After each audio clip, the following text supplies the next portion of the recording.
Hey everybody, today we have this thing to look at.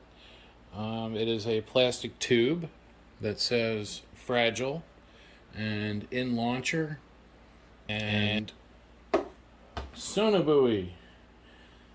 Runs on RF channel 26, 36. We're going to take this apart today. As far as I know, there are no teardown videos, picture lists, anything that show this model Sonobuoy scrapped down.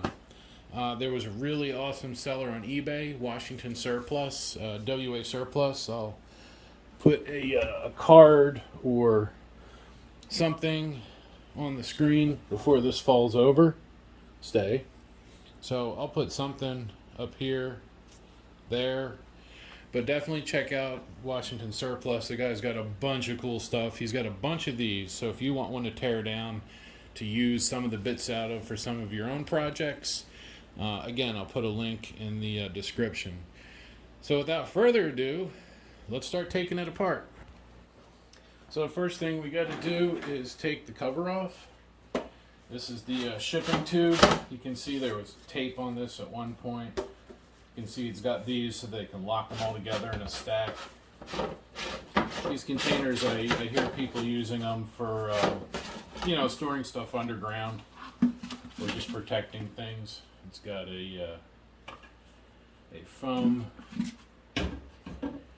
cap that sits there, and then the Sonobuoy is actually inside here. Let's waste a ton.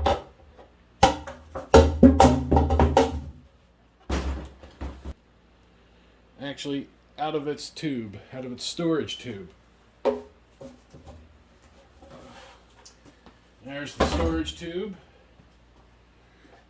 with the lid that we will. I'm going to close that back up.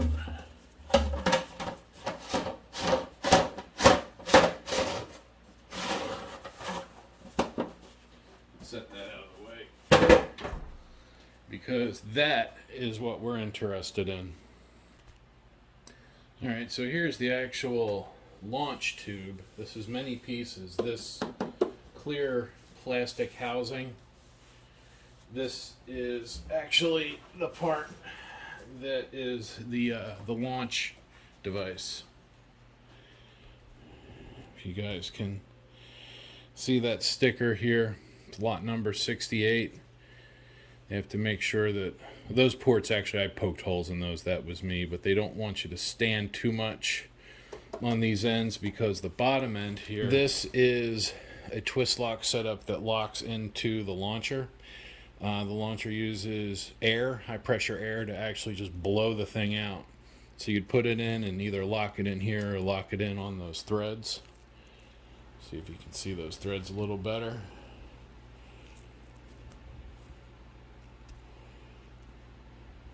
Let's see if we can get a little better view on those.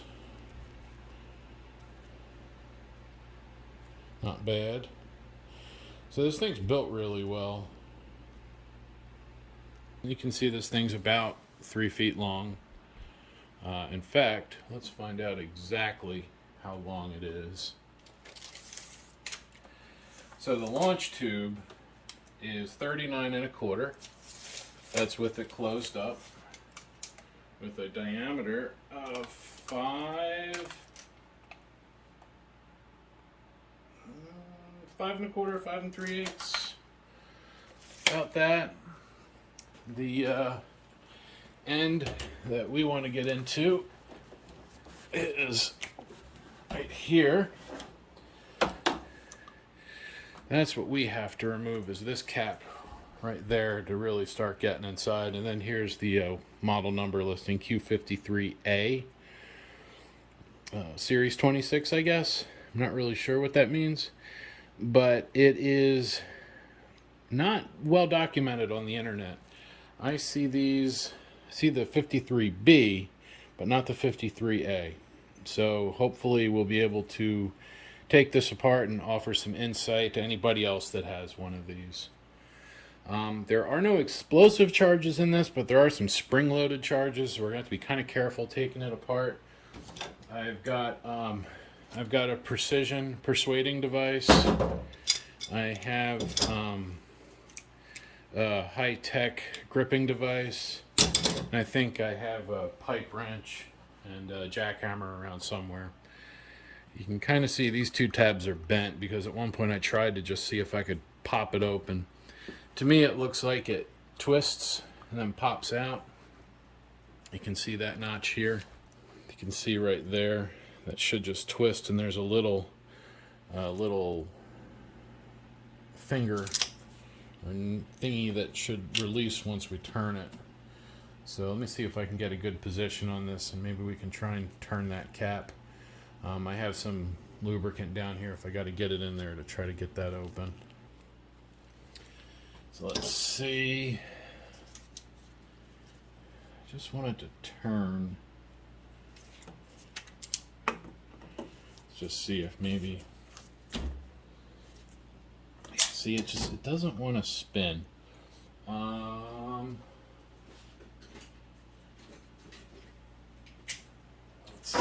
see. I pulled the tip out of the screwdriver so we can kind of use it like a punch.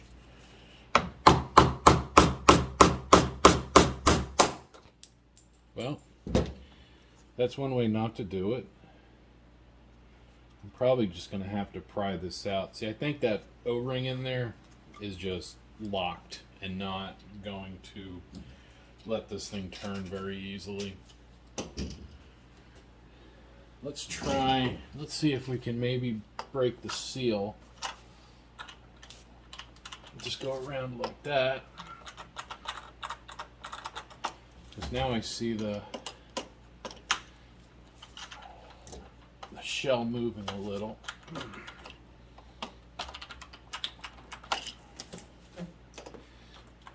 Now this thing's not going to just launch out. There's well, I'll show you, but I don't know if you guys can see that little rib in the back of the picture there. See that right here? That's a spring catch that holds a drogue chute, parachute kind of thing in place. So we slide it out, we're going to put something around to hold that in place. We're going to open it step by step rather than let it just unfurl it, rather than just letting it unfurl itself. All right, let's see if it worked.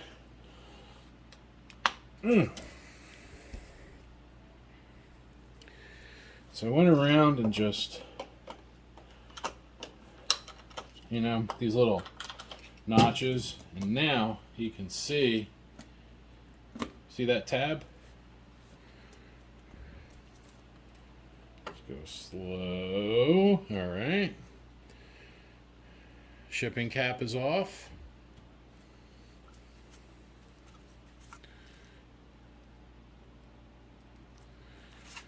Set that there.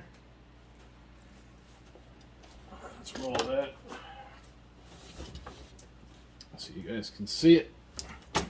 So there we are, Q53A 26. What's that say? AMRA 55, AMRASS, I'm not sure, AMRAS? But you can see how these clips are holding this. This is spring loaded. This will flip open and the parachute can come out. Let's roll that around and let me get something for holding that spring in place when we slide it out. Okay, so I grabbed some electrical tape and I grabbed a few other tools too.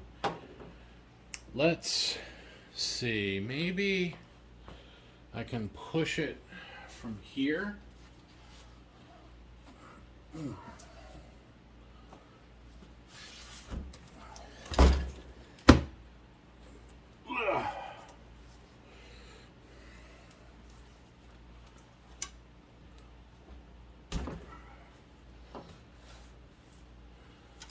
Alright, there's some plug on the bottom that came out. I'll show you in a moment. Let me just latch this down. Oh. I want to hold this down because that will release the parachute. JW said it was okay, and EF said it was okay. I haven't seen a date on this yet. I suspect it's 70s. But when I started to move it, here we are. When I started to slide it out, this white thing, this white plug right here was sitting up inside there, and I don't know if that's blocking a connection or what. Any other switches? No.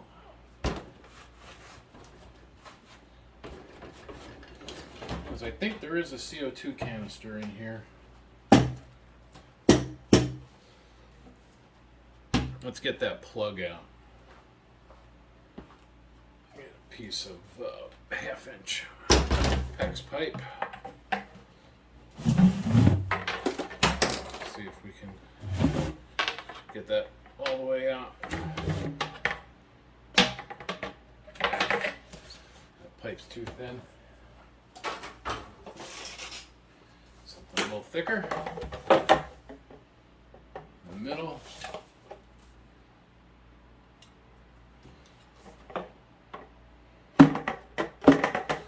Alright, so that doesn't come out.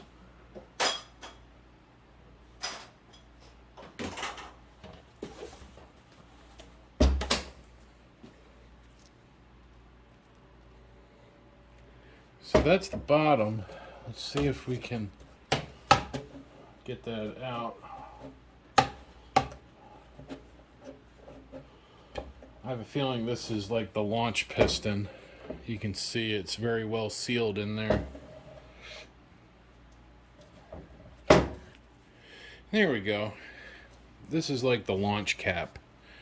That fits into a hole in the bottom.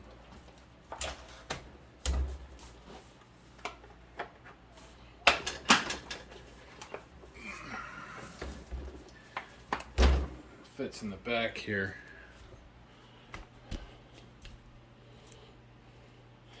Right here. So I'm assuming this is part of a sensor that tells it once it's actually shoved out of the tube, so it gets a whole bunch of high pressure air. Think of this like a shotgun wad, and that pushes it right up and out. And this probably stays inside the tube, I'm guessing, or it just blows out and disappears into the ether. But that came out, so now we can start looking at the rest of it. Let's roll it back, and let's look at the outside first. So we have a removable plug here. At least it looks removable. Looks like it turns and then pulls out. And then here is the parachute release. You can see that. I have it taped down, but that flies out of there and then whoosh, flips over. This looks like it's maybe part of the radio. And here's something. I believe this is our depth setting. 4 or 1. I'm guessing that's 100 feet or 400 feet maybe. We'll find out when we take it apart, but you can see we have a 4 and a 1. And we have the serial number, 269. We can kind of see in that hole a little bit. I think that's possibly where the coax for the hydrophone is. I'm pretty sure this has a hydrophone in the bottom. Let's see, let's get a little bit of light in there. Man, you can't really see, it's just the bottom. I see a rope in there.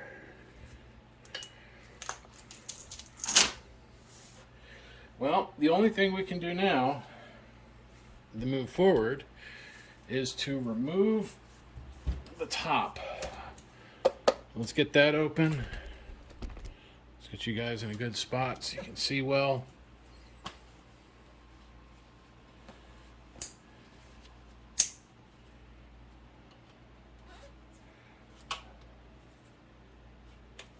All right.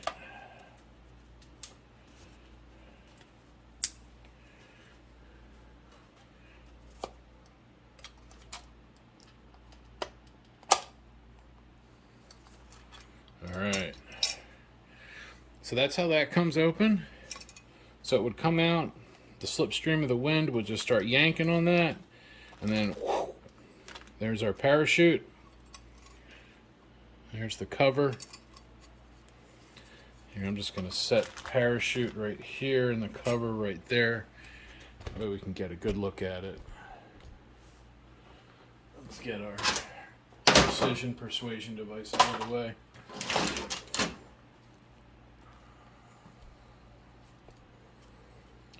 And you can see that was in here, so when that comes out, yeah, that just flips open. And then when this pulls, you have the parachute come out of the bag. And then, yeah, it looks like it's tied to there. So that probably tears off from the amount of force from the ejection of it. And then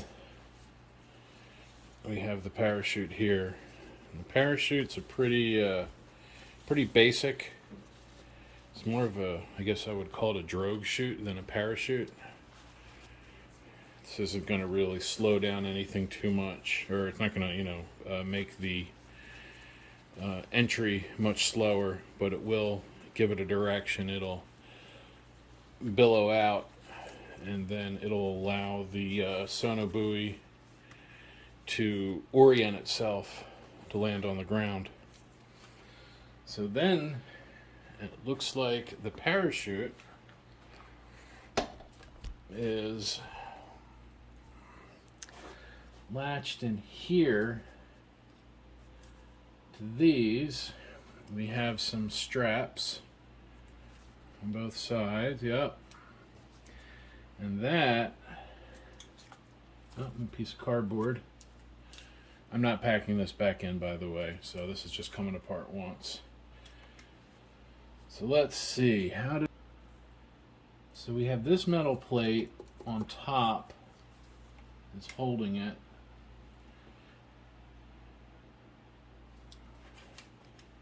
It doesn't want to come out. So that metal plate looks like it's the culprit here, this thing. Mark 26. Trying to see how I can get that out without making a big mess, because it's locking in to these guys right here. And my guess is it's just the force. You can see it's kind of pre-bent up a little bit, just those edges. So I bet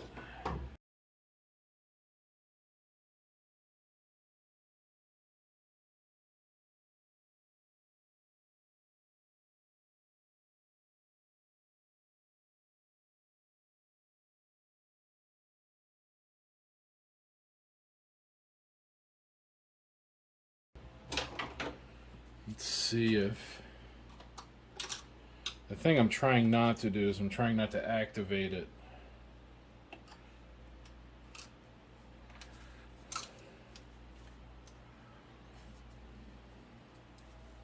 I'm just going to try and keep bending that up until that plate pops out.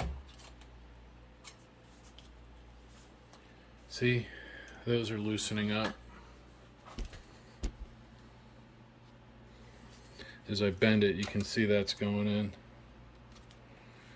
I might even just get something in there to tack on it, or tap on it, rather than tack on it, tap on it.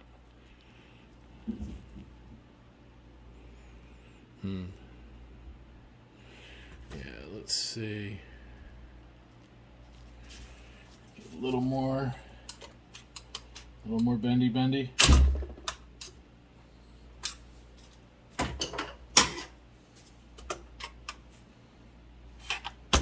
Hey, there we go. There we go. All right. So that's loose.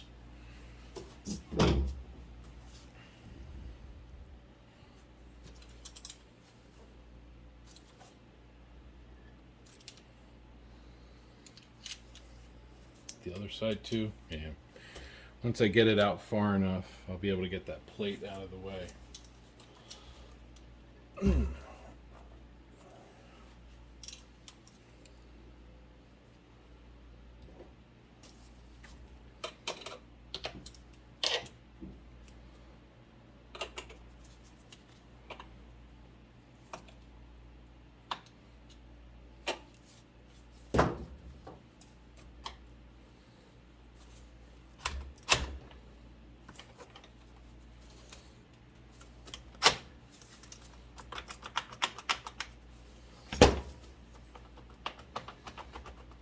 All right, I see. Okay.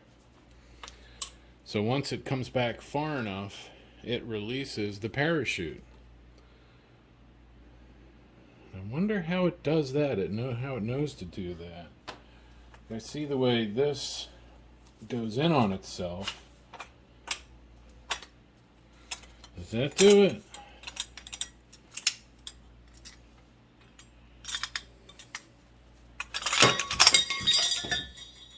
There's the whole thing crumbles.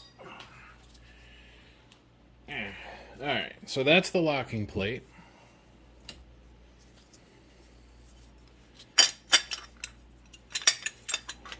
That goes in here and here. I forget what side this was on. One of these. And then the parachute is on the side here, like that.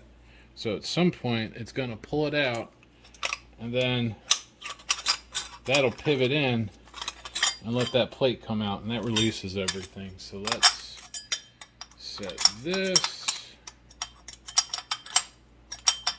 Set this back over. Now that that's out, this is the float mechanism right here. There's a bag in there, and there's probably a CO2 cartridge in here somewhere. And if it's like the other model, what's it called? The 56 or 53B. The 53B has a battery, a wet cell battery, that will activate the system when the battery gets wet. So that seems to be what this is. There's the radio, float, and battery system. Now what happens is, at some point, the whole thing just comes out of the tube, and it drops the tube behind. There's the wire spool, and then we have the hydrophone.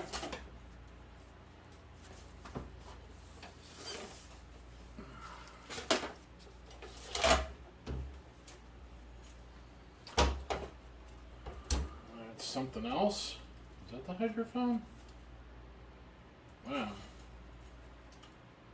What the heck all this stuff is.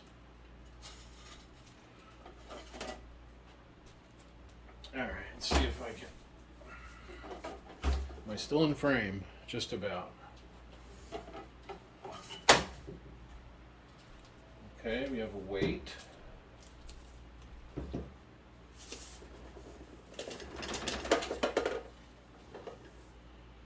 Something in here. Oh, I got a bolt. I've got a bolt. Let's take that bolt out and see if that'll release whatever's in the bottom, because there's a lot of wire in there. A lot of this stuff. This like weird, I don't know what that is. Why it's all fluffy, floofy like that. So what do you say? Since it's made in the States, 3/8.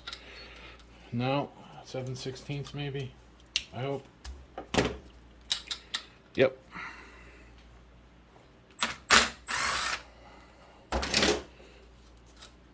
Alright, got that out. Now, there we are. There's the bottom of the package. We'll look at all the pieces in a moment. Let me just organize everything a little bit.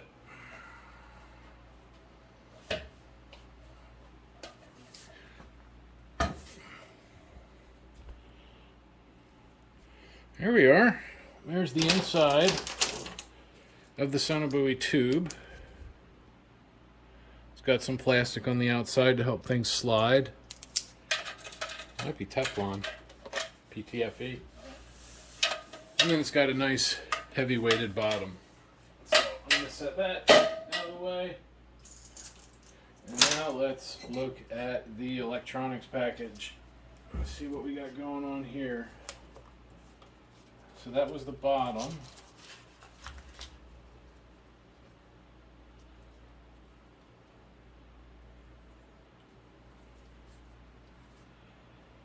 Let's see, and I'm pretty sure that was down in there.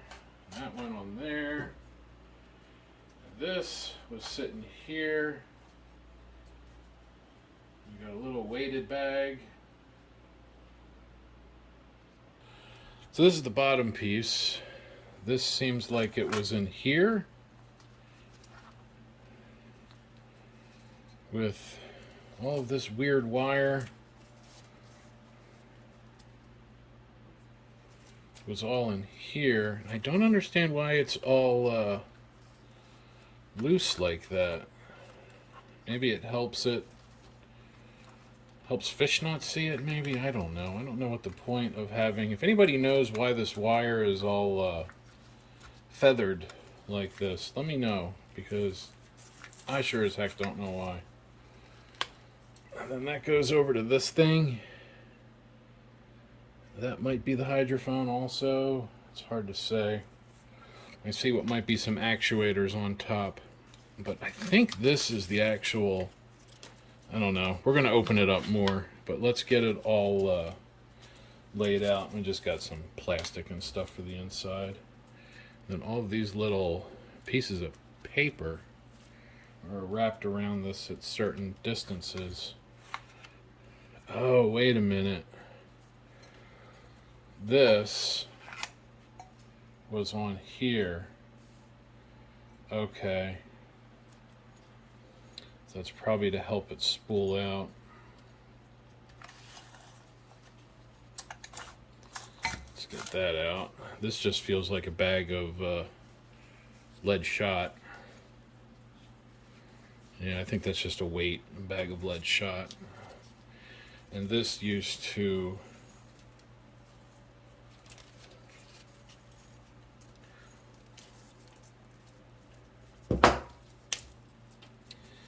This used to be here. You can see where those things were. So that was up here, like that. And then this all goes down in here. Now we have another doohickey. I think we might have a date code here, 70.5, maybe 5th month 1970. That would fit the age range. Let's see if this spool comes out.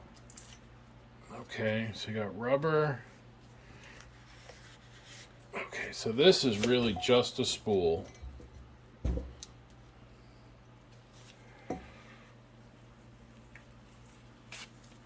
Maybe it's an antenna. No, they wouldn't have an antenna that far underwater.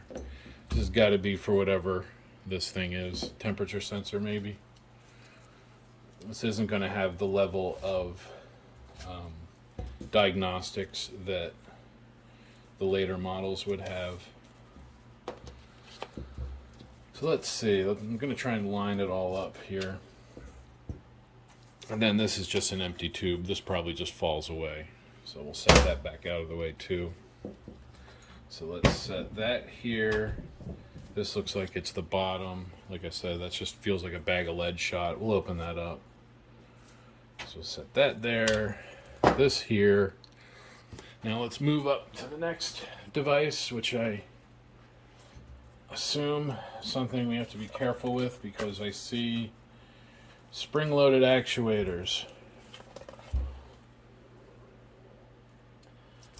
So my guess is something pulls those pins in, and then these flip out. That must help it. I don't know what that would help it do. What do we got here? Another wire. So we got a bunch of wire going up through this cable. Curious. And that goes into here. More wire. Yeah, just a lot of wire. There's something in that.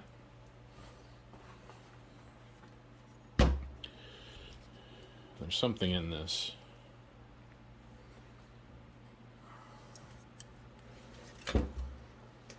But this is how it would look inside.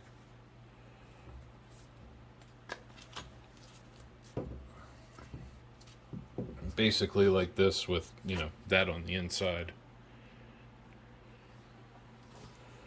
As it looks like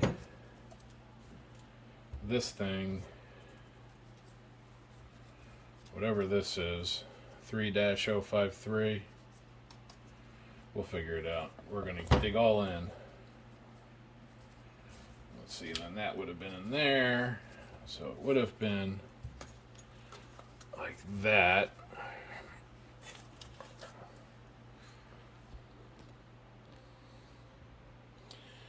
So here it is, as it would look inside the buoy, or inside the launch tube, basically. That's not quite right. And I do have the parachute out, but that is basically the equipment package that would be slid up over there. This would be rotated a little bit more, but right here, for instance, you can see that's locked together. You can see here where the this top section, actually, if you look right here, that slots in.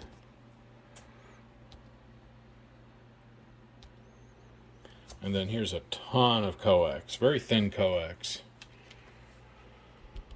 And then I believe that's the battery, the dry battery that once it gets wet, it starts running. So once the thing starts to pull out of the tube, that's what starts happening there. And then the bottom part drops away. And then all of this starts coming out. Let's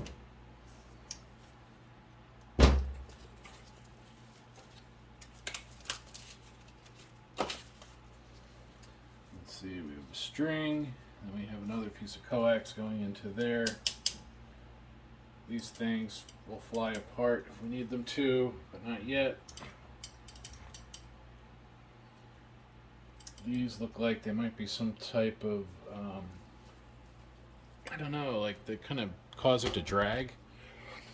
Let's start, actually we're going to come back to this. Let me, just so those don't come apart, let me just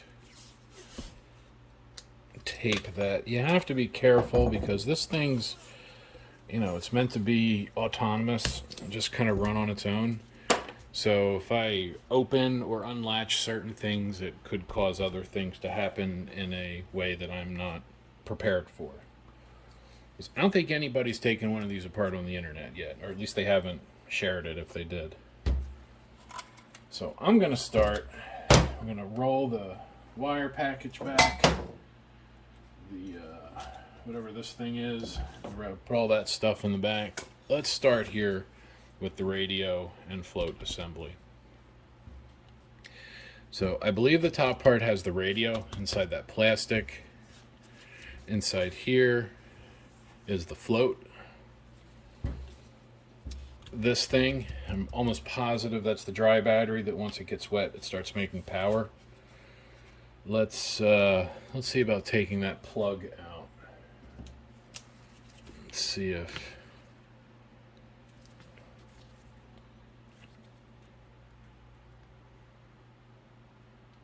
okay.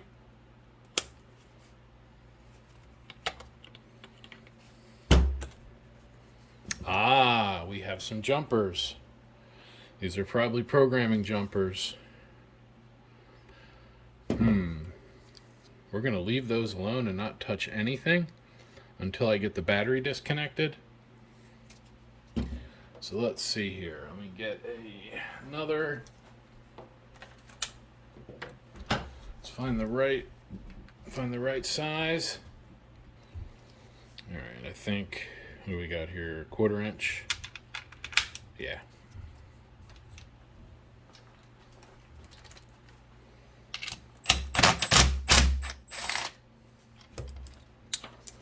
What I'm hoping we can do is just pop the side off. Get something to put the screws in so we don't lose them. Keep all those little bits together. I wonder if it has a color wheel.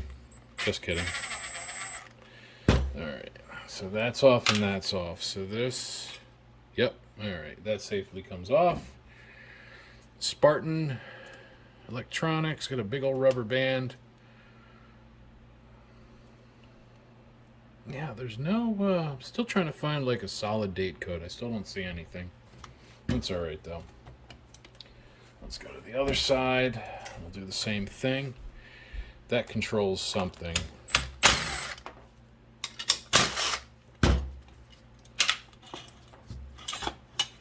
Alright, there we go. That's exactly what I was hoping would happen. It would just kind of fall apart on us. And then we have our coax. It goes up into here. I don't want to cut that yet. Wow, and that rubber band's still good. That's crazy. Dude, more crazy, they build it with a rubber band. Alright, and then we have those straps. Get this out of the way. We got to take those off.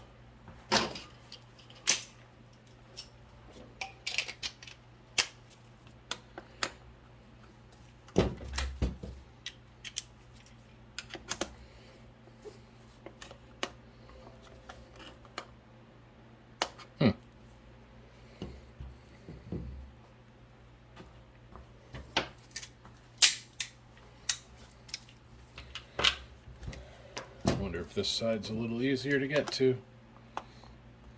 Yep. So what I'm hoping is that we can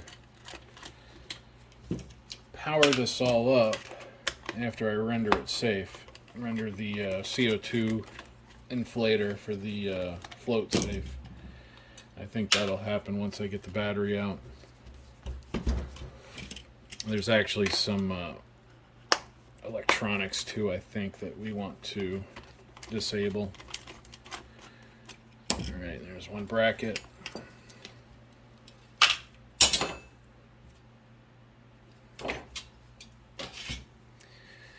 And then we can slide that battery out. Here we go. Let's snip the ground. They're using that one bracket for a ground, which is cool. And then positive goes in here.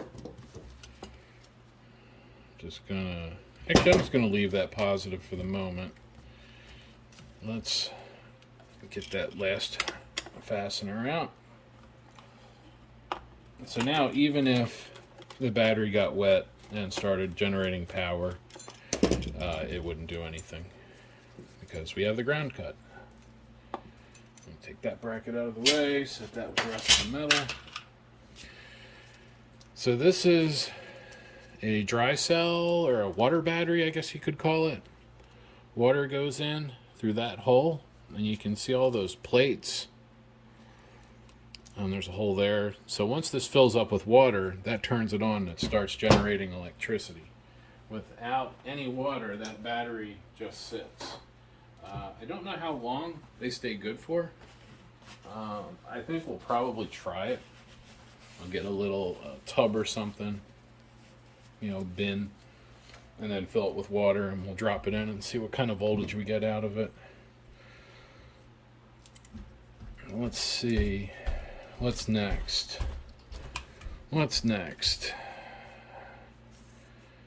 looks glued. You know what? I'm going to cut that positive. Let's just cut it here. Set the battery out of the way. Now, how can we get that top open?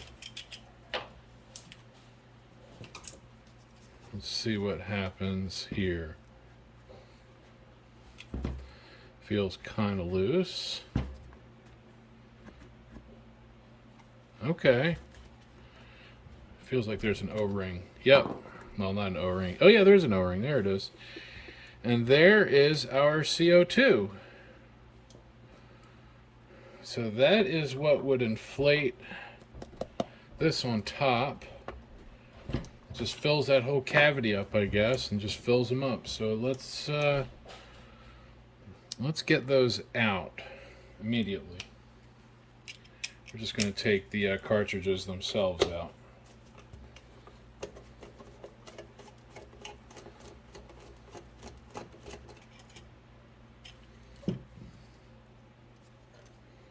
Take that little spring out. Oh, let me get a good picture of that.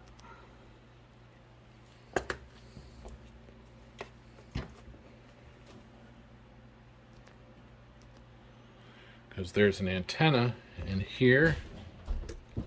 Yep, plugs in with an RCA.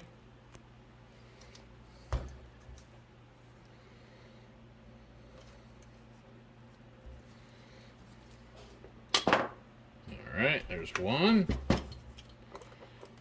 Two. Alright. We have rendered it safe. There's our CO2 cartridges still loaded. I'm going to put these, let me get another bin for these. So now it can't scare me.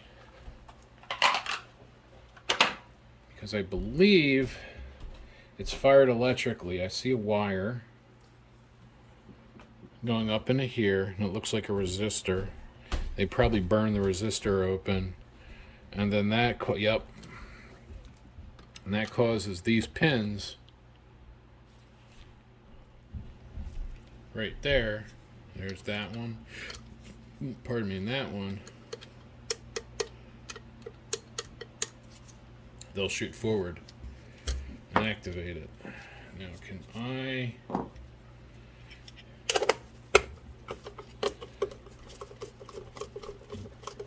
get that spring tension off? Let's see if we can get the spring tension off. Yep, we can.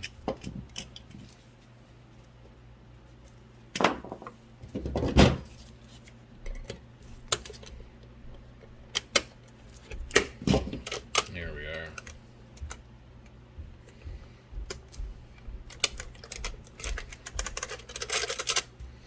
I like it.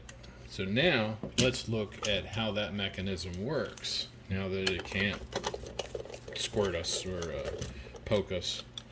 So we'll take that screw out. That's going to a ground.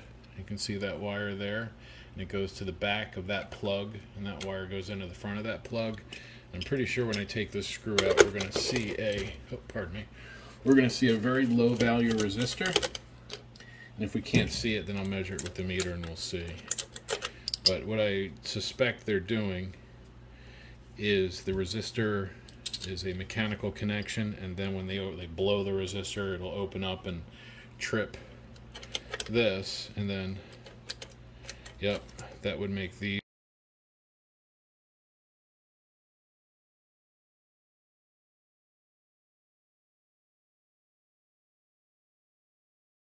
shoot forward, and then that would and fill up the gas.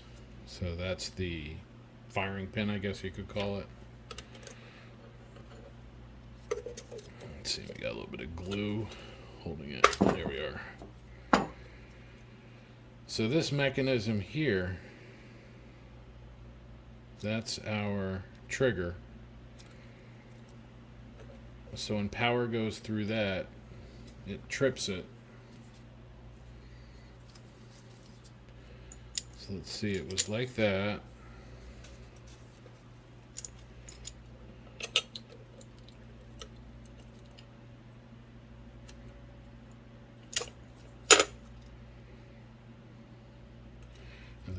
would, let's see, if that pushes on that. Oh, I had it backwards. I see what happens. This thing, that's actually your hammer, and these are your strikers. These are held in position. This is in a static position, held back. This piece on the bottom gets to move a little, just a little bit, and it lets the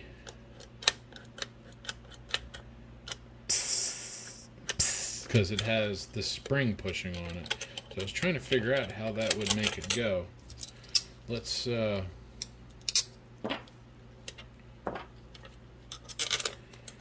because if you notice, those holes are not super tight. They have a little bit of movement, and they only need a little bit of movement.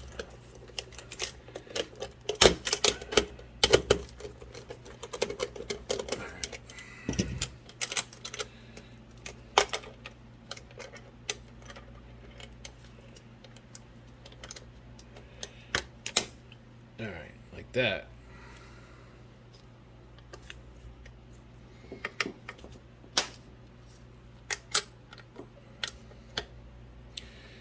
Like that. So then when it, I guess when it fires, which way does it let this go? Or does that drop down? Crap. I don't know how this works. We're going to figure it out.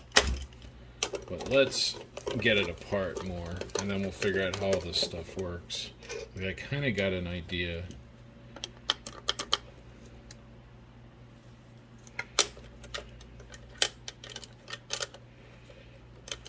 See, this is curious, the way this,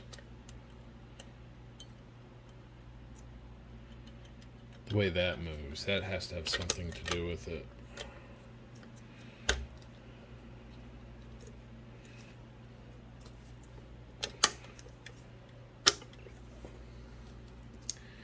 Maybe what happens is when it goes off, there's so much force inside that little canister that it lets it move forward. I'll bet you that's what happens. I'll bet you that plunger shoves this forward, because these definitely hit the CO2 cartridges. I know they're the striker or firing pin, or whatever you want to call them. But let's get all this stuff out, because the radio is where I am very curious. Take that out, put that in there. I'll use that for a handle.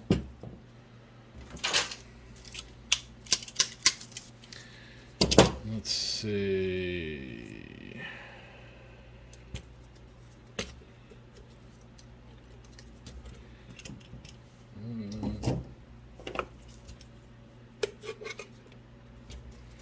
we go. We'll take that off. I'm just going to set that on the antenna part.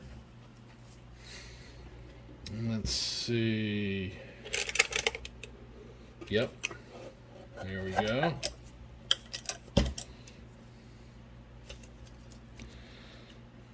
Okay, so this is acting as a gland seal. I'll show you what I mean. It looks like when this is tightened down, it is sealing water from getting inside. And if I take these off, I should be able to shove those wires in so that we can leave most of the wires plugged in. Yep, yeah, right here.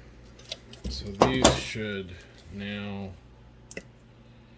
let's see, will they pull up or down? Let's see, let's get that washer out of the way.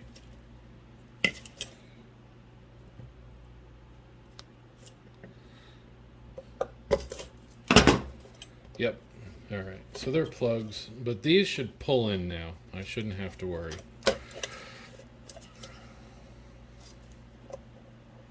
Ah, no, I do. All right, so the washer.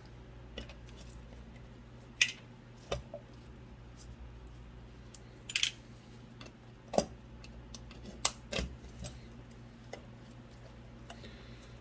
we are.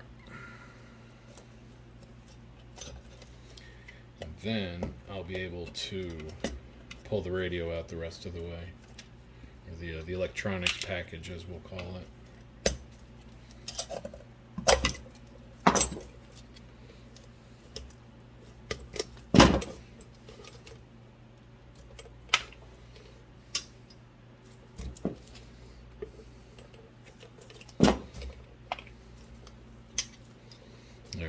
Now, there we go.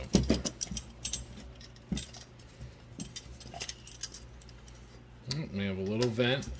Oh no, that's not the vent, that's the control. The 4 and 1 control. And that goes into here, which moves that switch. Neat. Alright, now we can make some cuts, because I want to look at this board specifically. So let's see. The green wire. Okay, so the green wire is not coax. The green wire is actually a single strand, as is the black wire. Here we are. There's the radio with the electronics. There's the housing it lives in. Let's just move that out of the way for now. Oh, put that plug out of the way.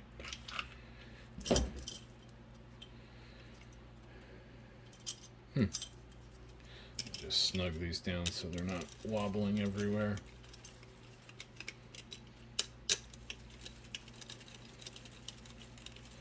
Gives me a nice handle to use. So there's the radio.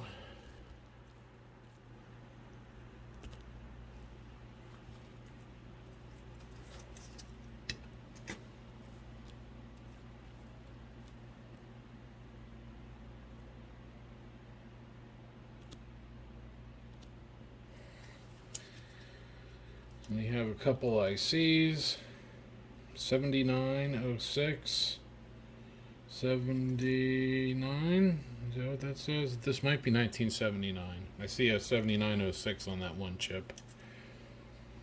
So this is definitely the radio up top. You can see all those inductors, and it's probably an RF transistor. How can we get this top off? Can I just bend those? And we have our trigger. Yeah, I can cut these. Let's cut those. And then, if I straighten those two tabs,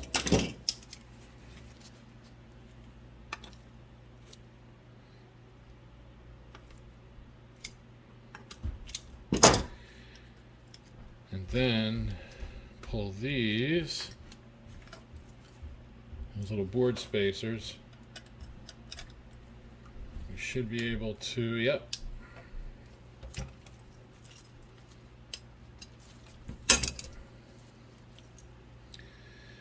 So that's our trigger. I think there might be a small explosive charge in here. Maybe.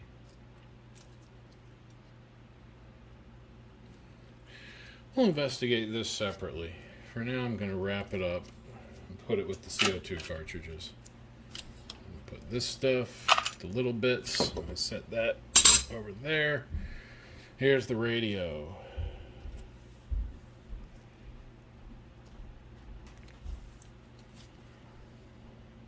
Or, sorry, here's the radio board, the back side. And then there's the processing, electronics, whatever. And then we have that switch.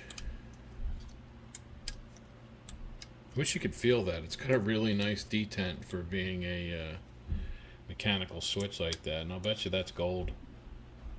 Or at least gold plated. You know, these are one-time use. You use them and they're done. Alright, so we have a tube socket with two jumpers in it. That's connecting the two white wires, which go to there. The transistor. And then we have two jumpers up there, which are bridging. Is that the antenna lead? Yeah. Alright, so that's connecting the antenna.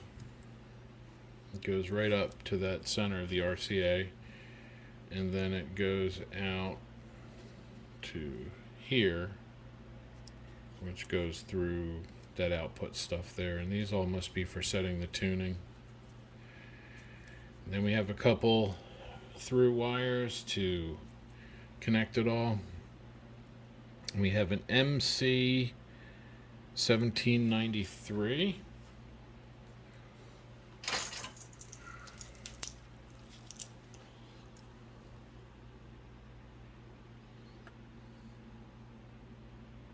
Come on, focus. There we are.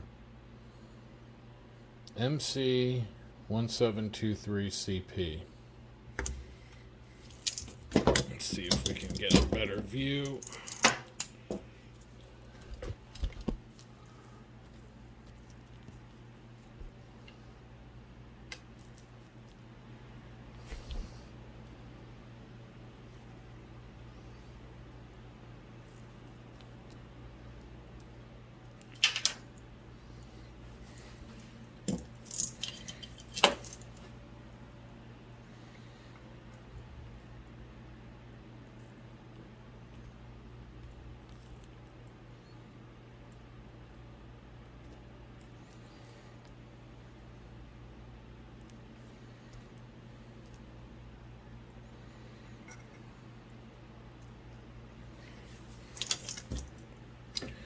And then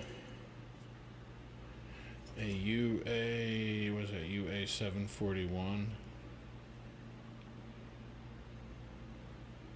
Alright, so we have an op amp, MC 1723CP. There we are.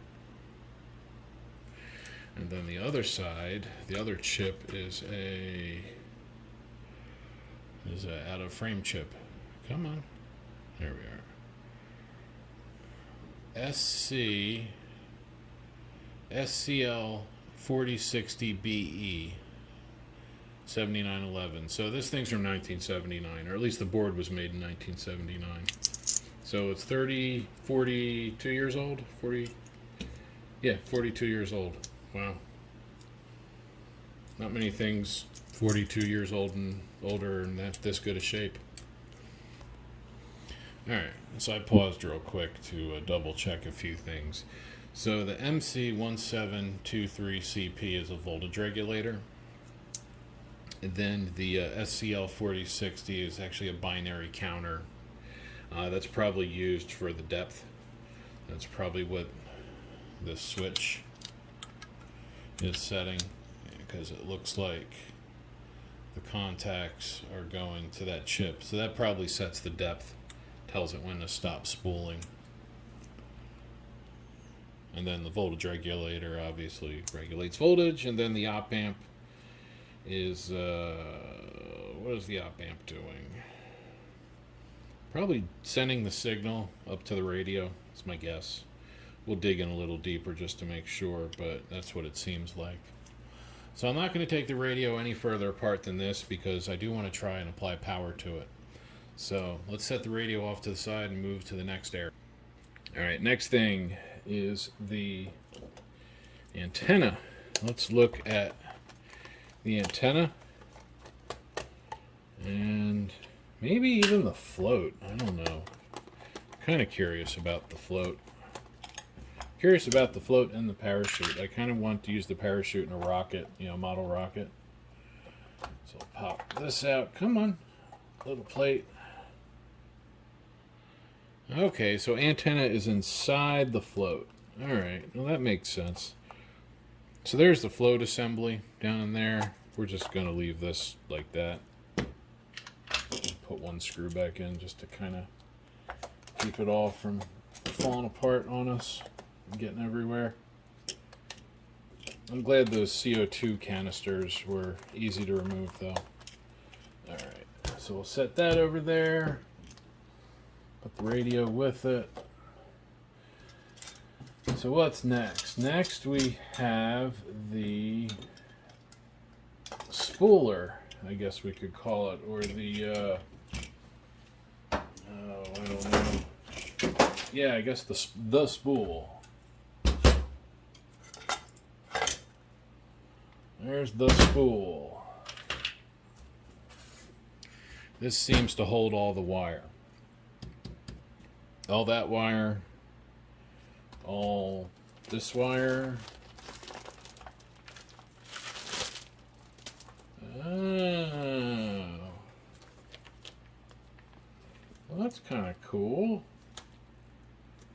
This must help kind of keep it all stable as it's floating. See?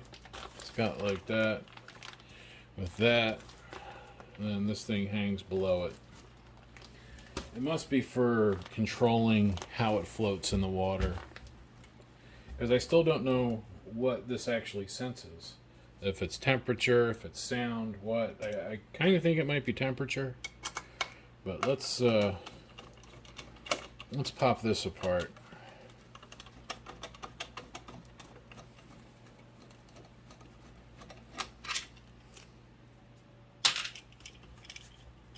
I'm gonna take that top cap off.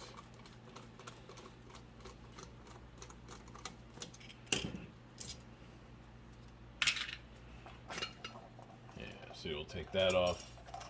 And when this thing's all in its launch tube, I'll give you a better view now that it's apart. You can see it's like that, and it has like a little spring there, a very heavy spring actually, to kind of shove all that apart. So let's see, that's riveted, that's riveted.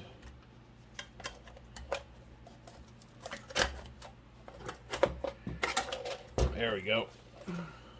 Oh, there's a bunch of wire in there too, dang. So there's a ton of coax. Here, let's actually just make this more convenient. There we go. So there's like 1,000 feet of wire in here, something like that. We're not going to pull it out and see. You have to take my word for it. This wire is probably pretty useful. It doesn't look like it would carry a lot of current, but I could see using it for like tying something, or as an antenna would work really well. Let's see what it looks like on the inside. If I can get it to strip. There we go. Oh, it's twin lead. It's 2 wires in there. So it's kind of like old school, that 300 ohm antenna stuff, see? Now on the board, are they just using one side? Looks like they're just using one side. I don't see a second connection anywhere. But it's good to know that it's twin lead. That actually makes it way more useful. So you have 2 little wires in there, so for an antenna, this would be fantastic. And then on this end, what do we have? Some tape.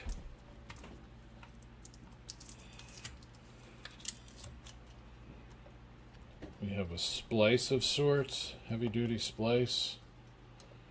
And a string holding it on the bottom.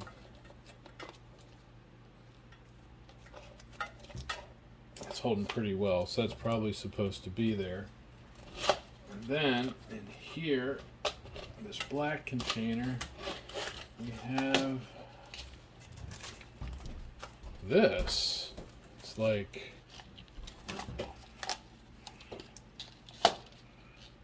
it's wild. That's a tube.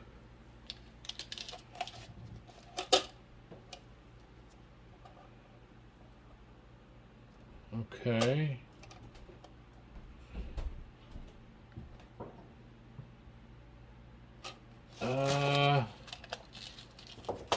Oh, I see what, oh wow. Okay, so this is elastic.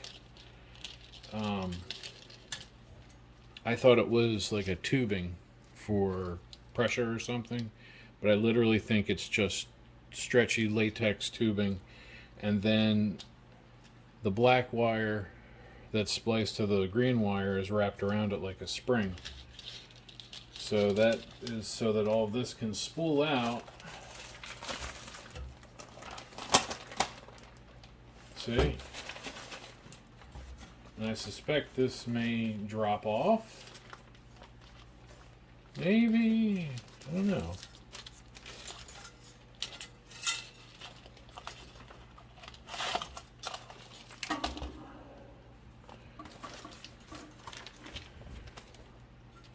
So this just holds more wire.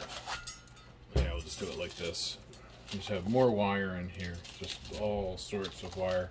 But knowing this latex tubing in there is very handy, because this tubing is super handy for stuff. So you got a ton of that tubing. So I think we'll probably scrap this down a little later. The top is the only part I want to mess with. The rest of the stuff is just going to come apart.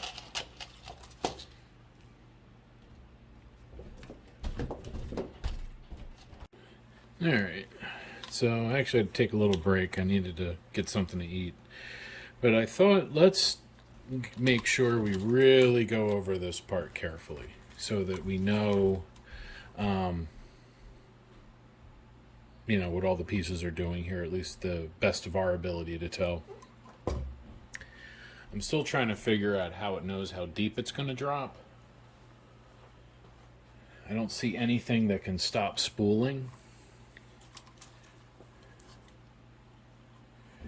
I don't see anything that could clamp it or stop it from dropping to, you know, its full distance. That switch 4 and 1, that's just moving an electronic switch. It's not doing anything physical, and I don't see any other devices that could limit its depth. So I'm wondering if there's something else. Actually, I do see. What is... Yeah. Oh, that's just rope around the wire. Okay. That connects that to that. Yeah, because I don't see anything here that could stop it from falling to, you know, till this thing just completely opens up.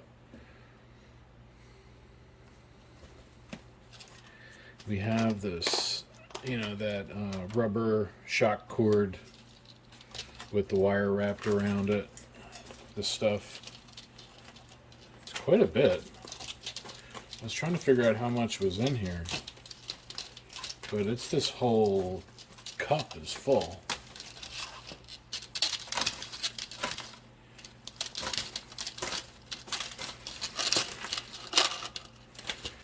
You know, so I guess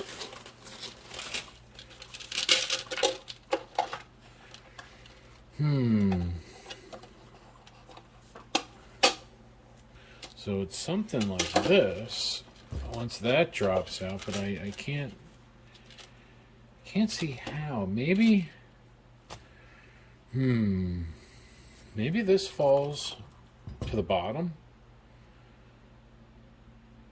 No, it can't, because this has to float.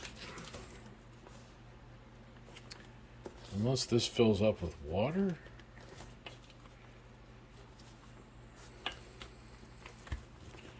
Because this just feels like a hollow thing.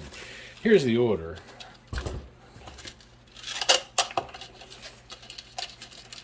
You know, this all goes back in here. And that would have to drop out the bottom. I suspect this just must fall. You know, it must just drop the whole thing to 1,000 feet, maybe. Maybe that's about what I figure the working depth is, because the B has a selectable depth. So I suspect this one just goes down to 1,000 feet. And I guess that, I'm trying to think if that metal piece could drop off once it unravels all the way. I guess it could. I also don't know how long this is supposed to be in operation for. Once we power up the unit, at some point, we'll see how much current it draws, and then we'll at some point run the battery and see how long the battery runs for at that current load. Okay, so let's see. This is all stuffed back in there. This piece, this metal piece, let's get you guys out. There we are. This metal piece would have this cup up inside of it.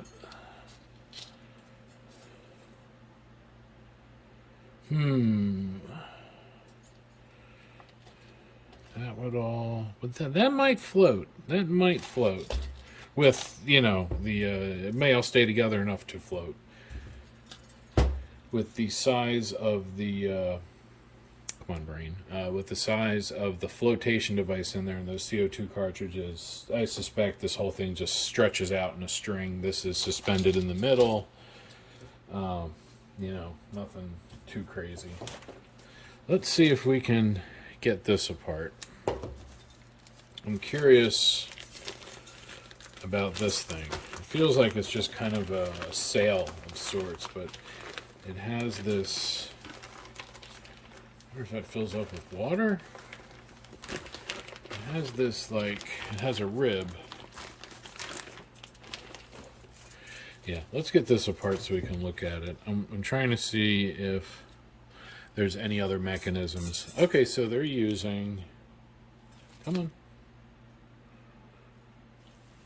Using zip ties with metal. They have the metal, there we are, catches in them. So let's... looks like they've... Oh no, I just didn't have a good cut. Thought maybe they had a epoxy on them. Just cut the back sides off.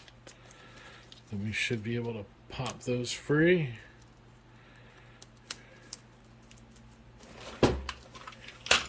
We're more disassembling this than tearing it down.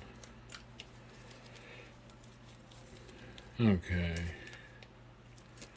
So the wire, this is the rest of the twin lead, which is then spooled along that latex springy shock cord stuff. It goes into this rubber bit. Into this rubber bit. Looks like it's doubled over and then comes back out. So let's see if we can get this reopened.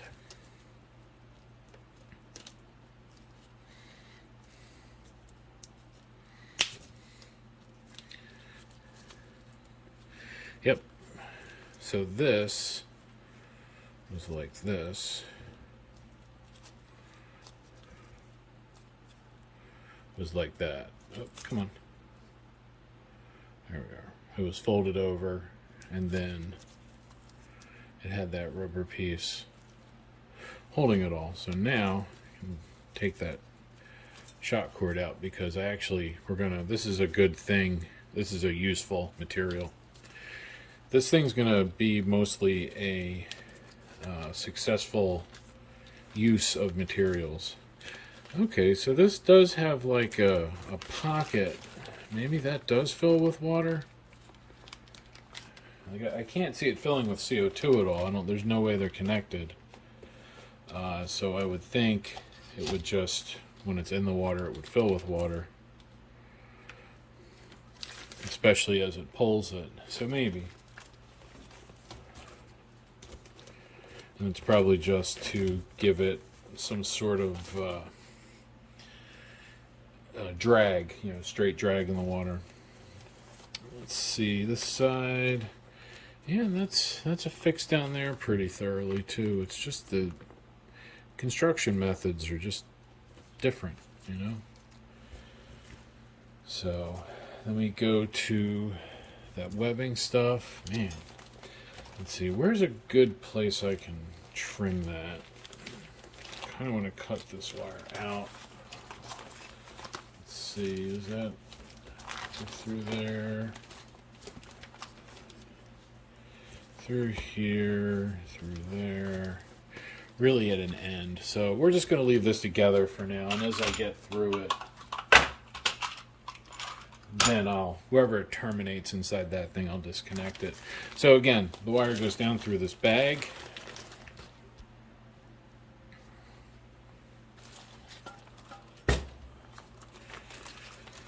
And that floats underneath it. So there's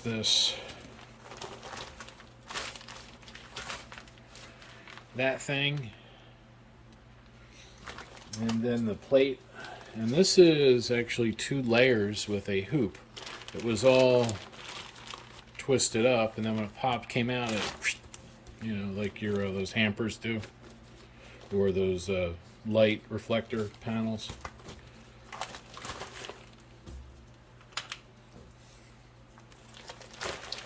Then, let's put the battery out of the way. Then what we can do is go to the next thing that looks like it does something. What it is yet, I don't know. Let's zoom in.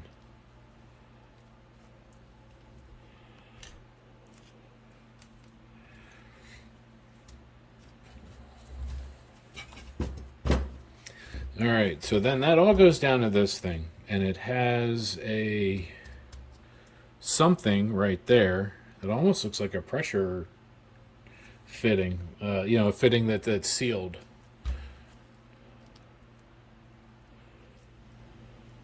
See, right there. And the wire and some string go through this twisted mesh around it. It's very thick. I wonder why. I wonder why it's so involved. It seems like there's actually layers of it.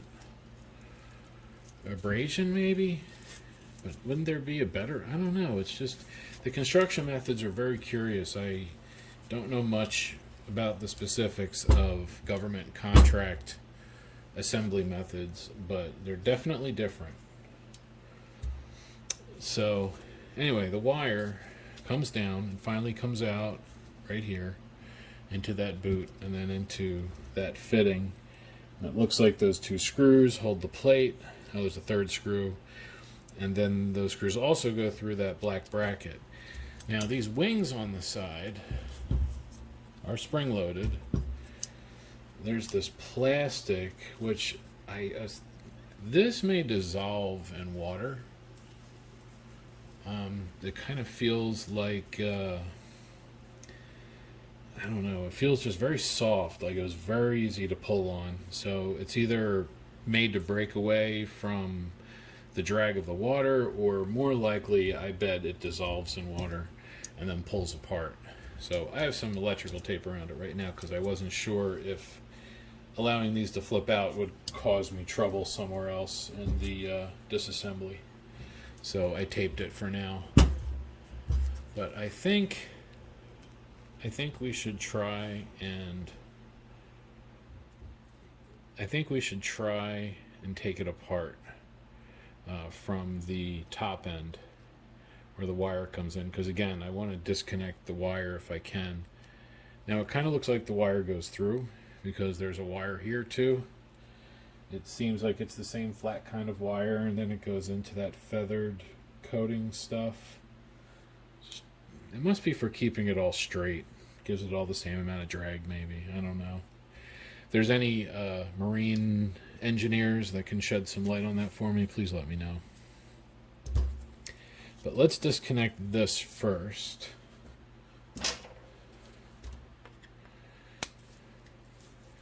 Yeah, see, they're not very tight.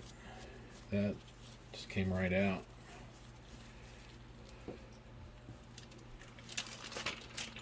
Screws.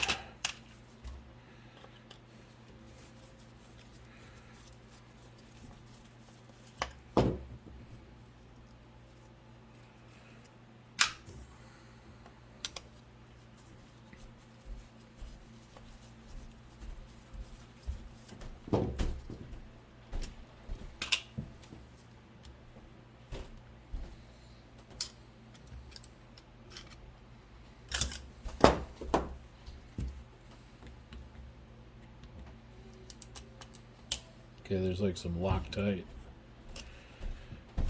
Trying to get that metal bracket off. Come on.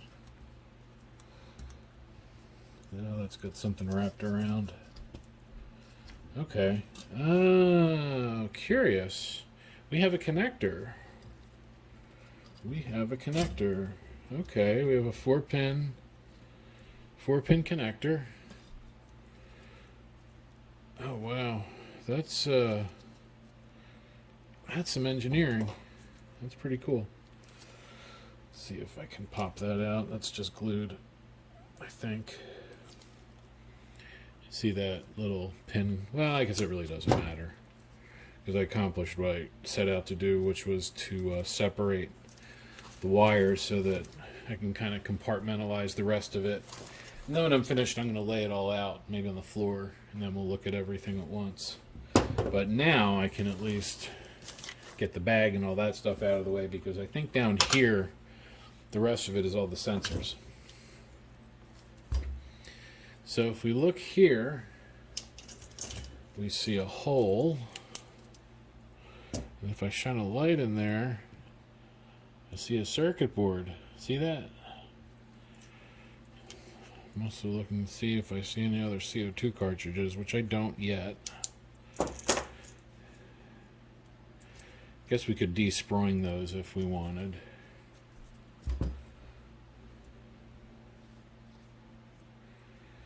Let's see. Can I take it apart without taking those off? Because this looks like it's one piece. It looks like this and this are molded as one piece. And then the bottom is connected. So yeah, it looks like we'll have to take those off because we probably have a couple screws. Where are they? Here, right there. We'll take those off. We got to take those screws out.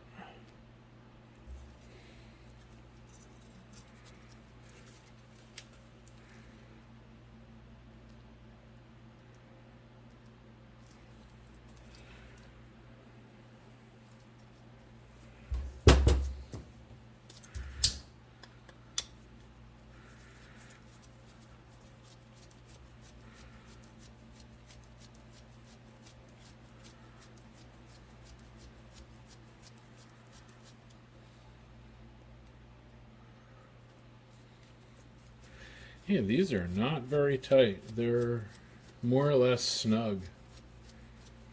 I guess since these are really single use, you know, one-time use, you don't really need to worry too much. All right.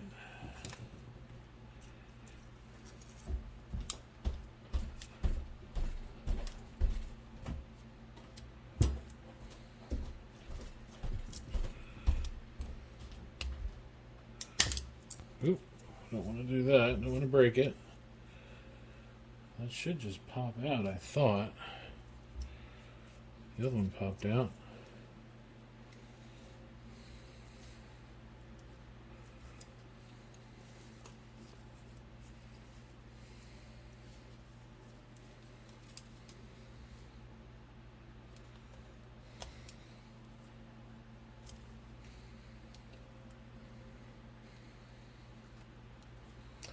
Do I have a ring? Is there a ring clip on it?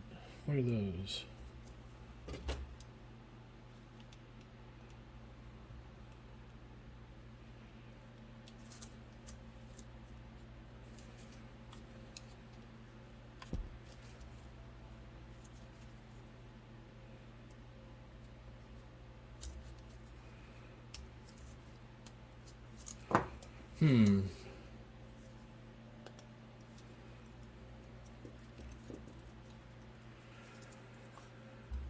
Still together. Okay. Let's take the wings off, or at least the springs for the wings. Let's take those off. And then we can see how this case is held together. So I see a circuit board inside.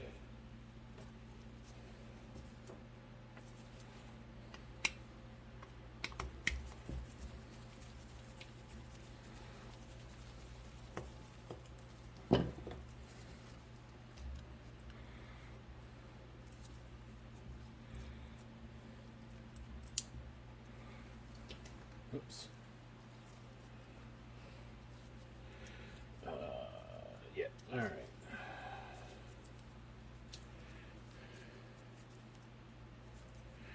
See, that goes right inside there.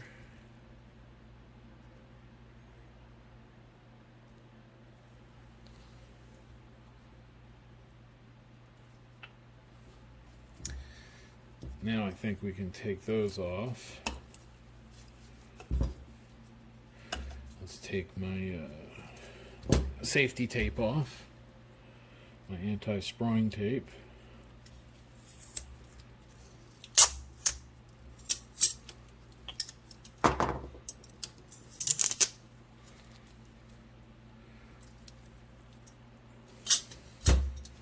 And then this stuff, I'm just going to cut it, and then we'll do a test to see if it dissolves in water at some point. I'll put it with the CO2 and everything else, and then we have these stamped aluminum wings that would flip out. It must be to keep it going a specific direction. That's the only thing that makes sense.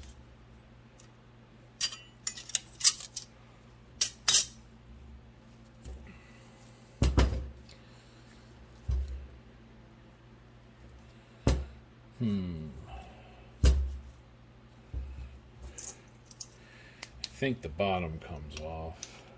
Just trying to see. Yeah, I see a board in there, resistor, all down here. So I suspect maybe these. I think those might be punch or crimped in to kind of lock it together. Let's let me find something we can see if we can crack that open. All right, so I have there we are. So I have just a little punch awl, and I'm gonna get right in the gap, and let's see if that starts this moving. And it does. Ah, that's cool. Let's go over by this seam right here.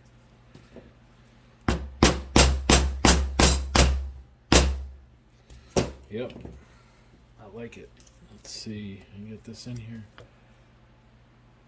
Yeah, beautiful. See that?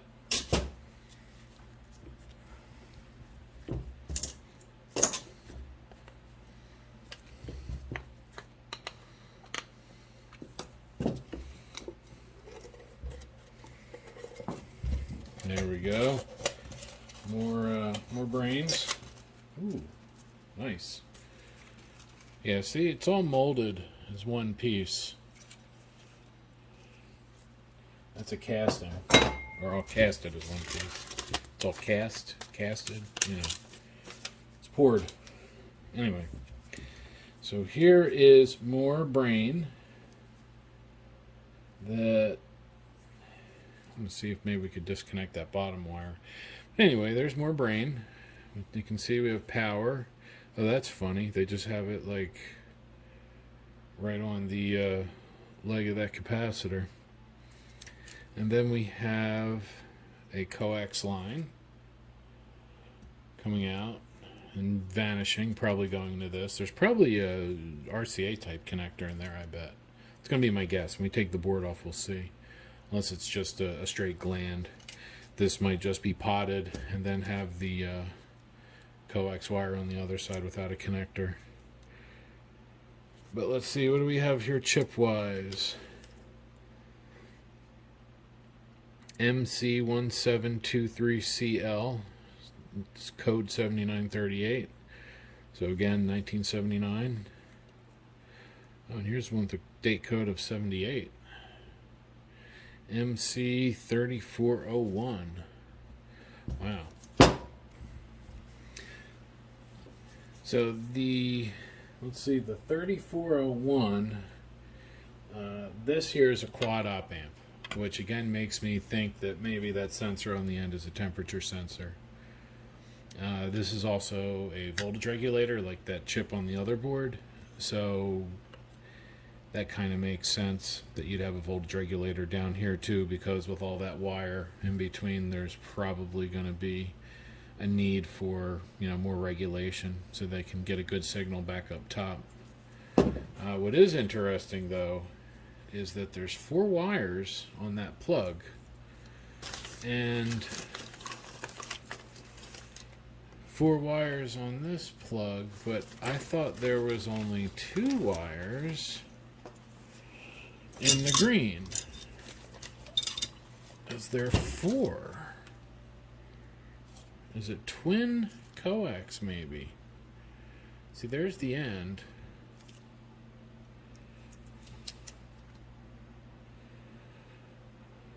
Oh, they use ground through the water. But that would still give me 3 wires, I would think. We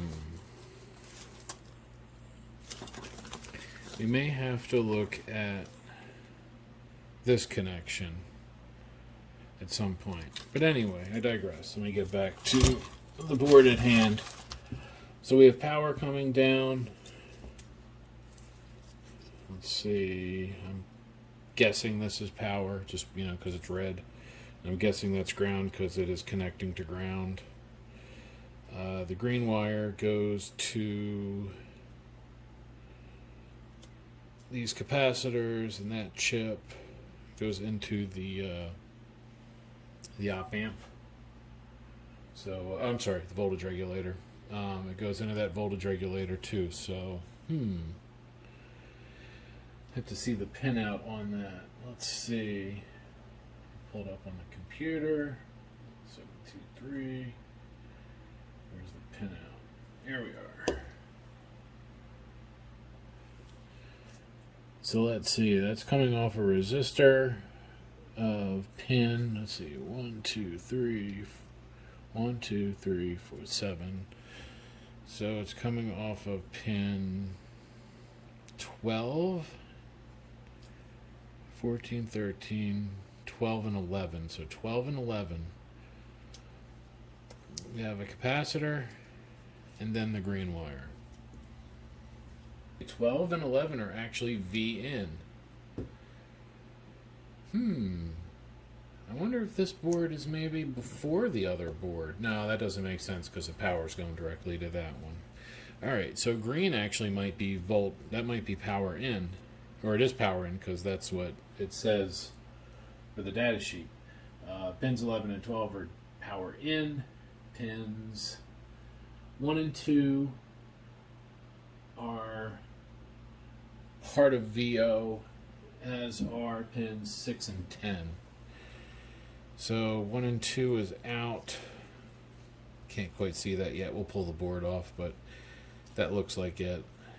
I guess that could add up. And then the red wire looks like it goes right to the quad op amp, so that's out. And oh yeah, we only have 3 wires, not 4 wires. So that could be twin leads still. So it could have 2 wires coming in, and then uses the water for ground, for the return path. So that actually kind of makes sense. I would have done the colors differently, but that's just me. So power in, signal out, ground. Let's pop that off. Oh. Come here.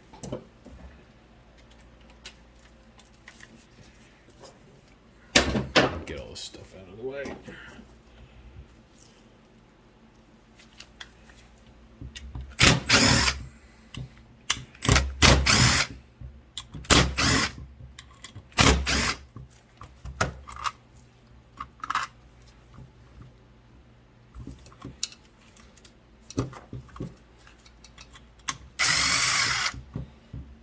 Come on.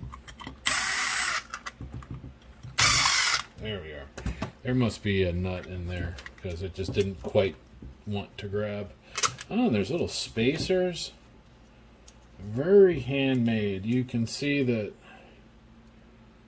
these were probably cut on a lathe.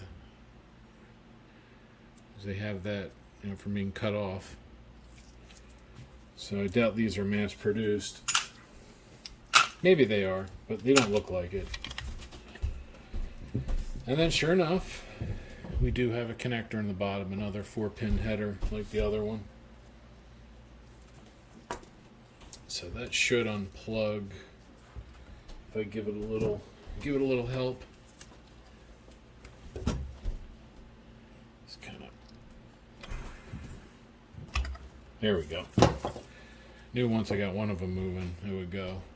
So that popped out. So now we have that op-amp board. It's got a signal coming in here. So let's see. The signal comes in there, coupled through those capacitors. We have a transistor in the mix here, it looks like it. This is probably a form of gain control. And it's going to make its way back over to the op-amp, where it's then sent back up. So that's pretty cool. Set that out of the way. Let's move to the next piece in the string. And now we move on to the next part after the connector that goes to the to that other amplifier board. Is we have that cap that was mounted to the bottom, like had that other piece, but it was mounted like that. And then there's this weight that when I took it out of the tube, the plastic had already perished and pulled apart there, but it looks like, going by the screw indents, the screw mark indents, that it sat kind of like that. If I can get that rope up in there like that. And what I suspect is this thing's job is to drop out. Well, this would have stayed screwed in, but that would drop out, and then I guess it's supposed to maybe keep the wire centered. I'm not really sure, but these had torn, so I just punched some holes in them and just made the whole contraption a little shorter. So that's how it would have been in the water, is like this, with that wire trailing out behind it. Because after that is this thing, whatever this is, this spool here. It has all of this, what I guess is fiberglass. I assume this is fiberglass, maybe Kevlar, I don't know. Some sort of fibrous, synthetic fiber wrapped around this last bit of coax. And it all, same like, like these little 1-inch feathers. I don't think there's any wire involved. I think it's just literally the coating. And I don't know why you would do that. Again, all I can think of is that maybe all of them dragging through the water the same way would keep the wire straight. I imagine it's something to control the, the way it works.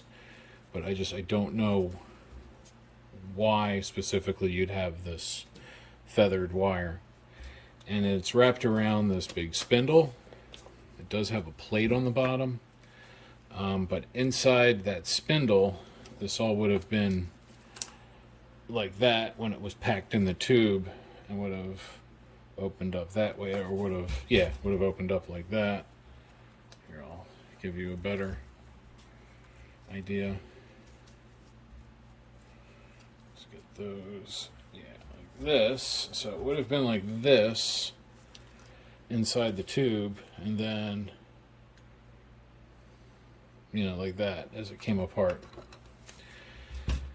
Now, once that would spool out far enough, there's a little rubber pad came off. There's a bag at the end that feels like it's full of lead shot, maybe steel shot. And the very end of this coax wire seems to be embedded in there. Now, this looks broken to me.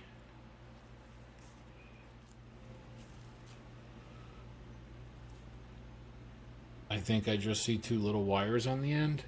So I don't know if there's something else in there, in here, that we're going to find that this used to be connected to.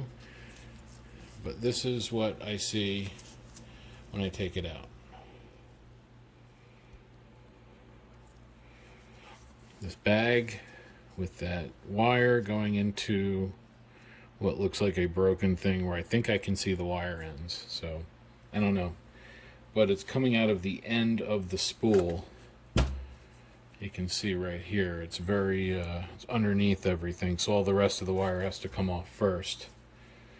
Now the other thing, you can see these wires are colored different here. There's this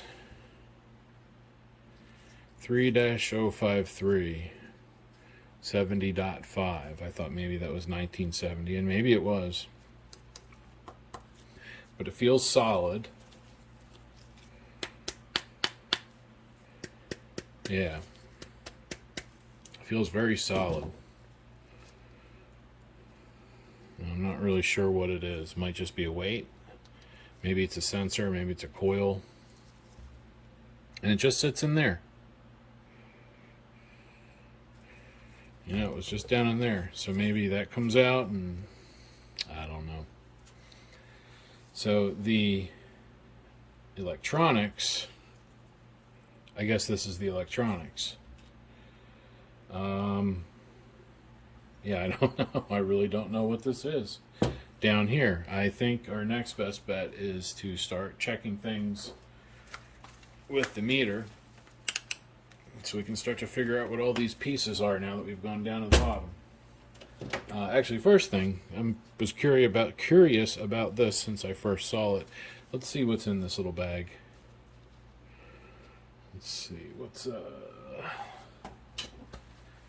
see if I can cut that string. I just want to cut the, it looks like they put some glue on it too, but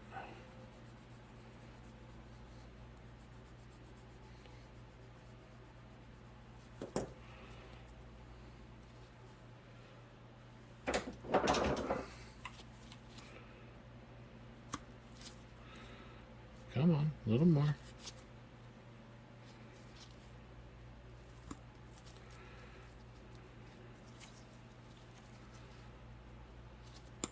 There we go.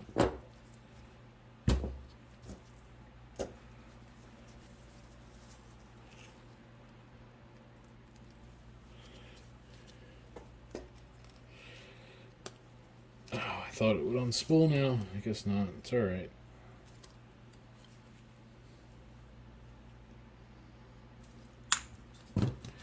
Yeah, they like drip some Loctite or something on it.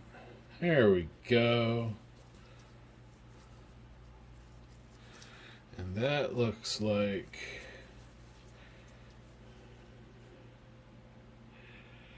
lead shot. That might be steel. Let's see.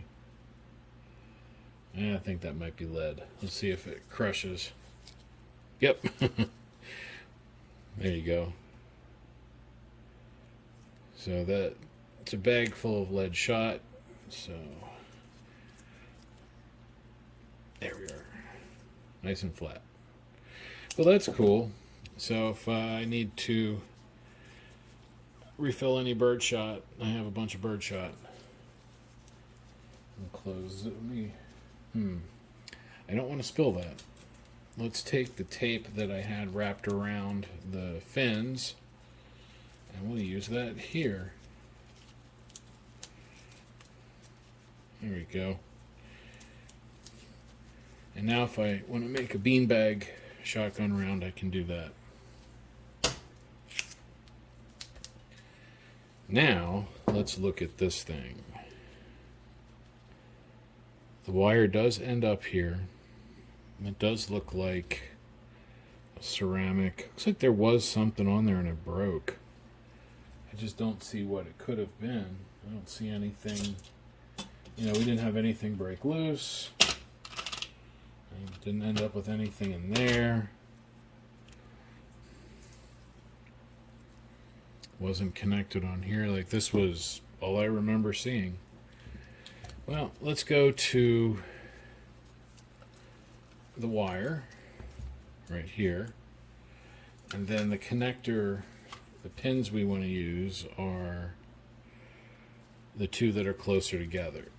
We're going to check the resistance in case it's a, I kind of think it might be a thermistor. So let's see.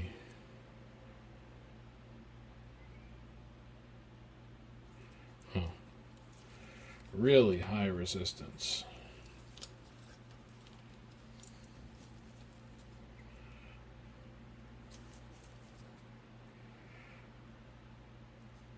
Oh, no, okay. 30K. 29.97K. Oops. Let me get these contacts on here well, and then we can try, I can try holding the end and see if the temperature changes, if that resistance changes. Rather, let's move this. Okay, 29.97, and let's see if that changes at all if I hold this. Doesn't seem like it. Oops. I wonder if it's maybe checking the conductivity of the water.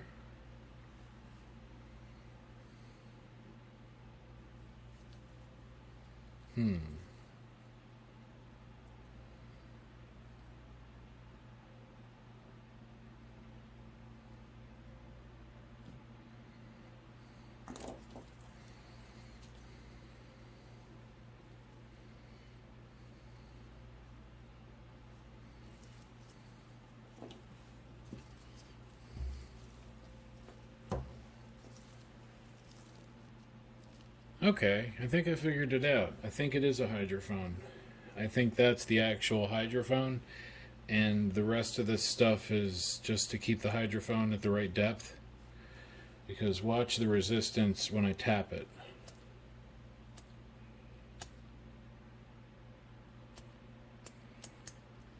Let's see if it generates any DC voltage. No. AC voltage, probably millivolts.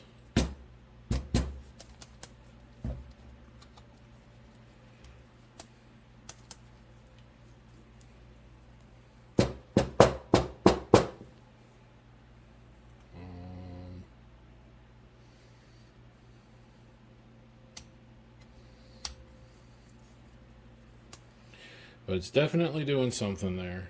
When I tap it, you can see the resistance jumps way up. So I'll bet if we're able to plug in to the that preamp board, or maybe even this here, we could probably see what it's doing or hear it. I wonder though, I really do. I wonder if that's definitely a hydrophone. Might have to cut it open at some point.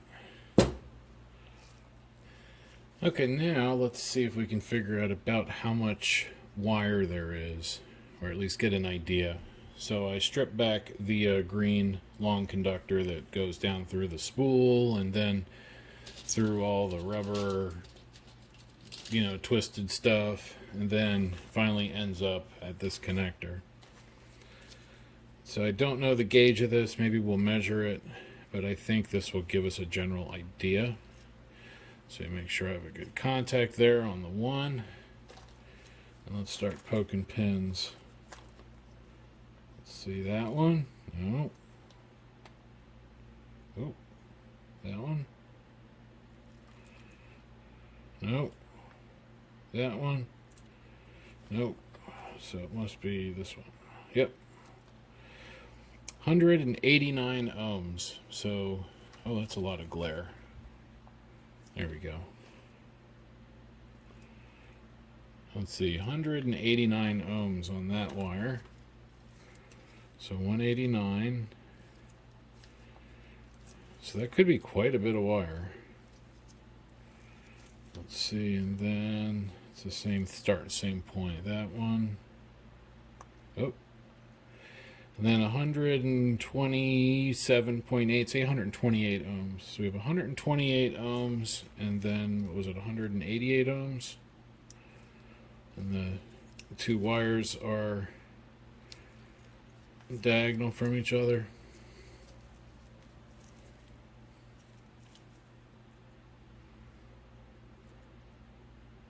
Yeah, alright, so 189 and 128. Kind of expect them to be the same, but I don't know what's in this junction, so maybe we'll hop into that next. Let's do that, because we're going to really kind of break this down into its pieces, and then when I'm finished, I'm going to lay it all out before I really scrap it all. Because I don't have a C-130 or whatever you need to launch these with.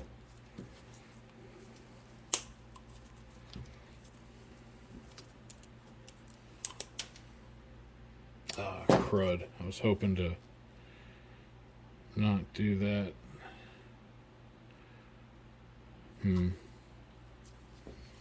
It's filled with epoxy, it looks like.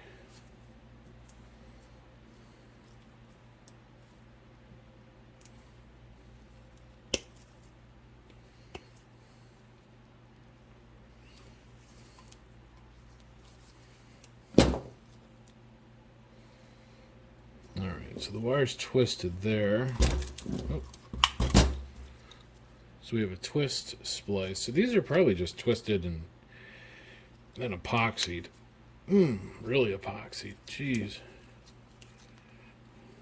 I guess they don't want water getting in there. Yeah, there's our green wire.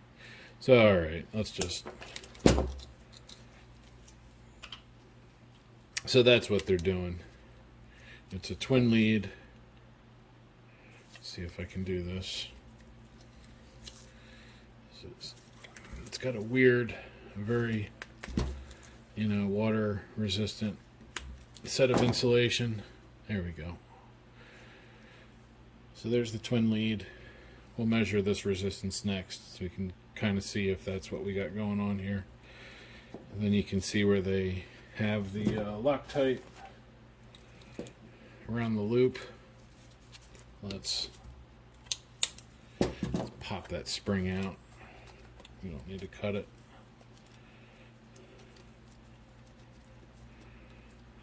Come on.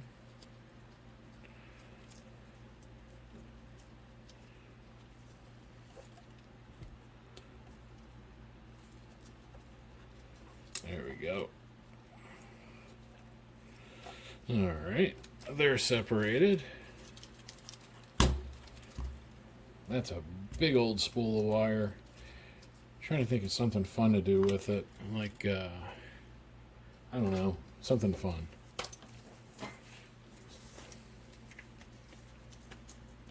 I think it would make good antenna wire. Alright, so let's see. Let's check this wire first. That one? No. This one? Yep. So 104.8, we'll say 105.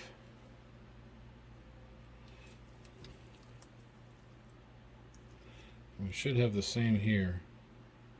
46. Huh. I wonder why. 40, that's so weird. It's almost double. We might have to unspool this. 46 ohms. And no, they're definitely not touching. I'll show you. 105.8.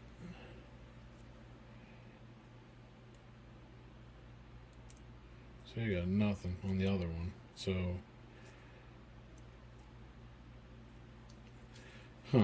that's interesting. Maybe there's something that went bad and it shorted out. We might have to unspool that. Maybe I'll roll it onto another spool and then we can look at the insulation. But for now, Just going to shove all that back in there. Just kind of close that back up on itself. Oh, actually that's what I'll do. Get it all back in there. There we go. Set that back there out of the way. And next, let's look at this stuff. So this, let's get it untangled from itself. There we go.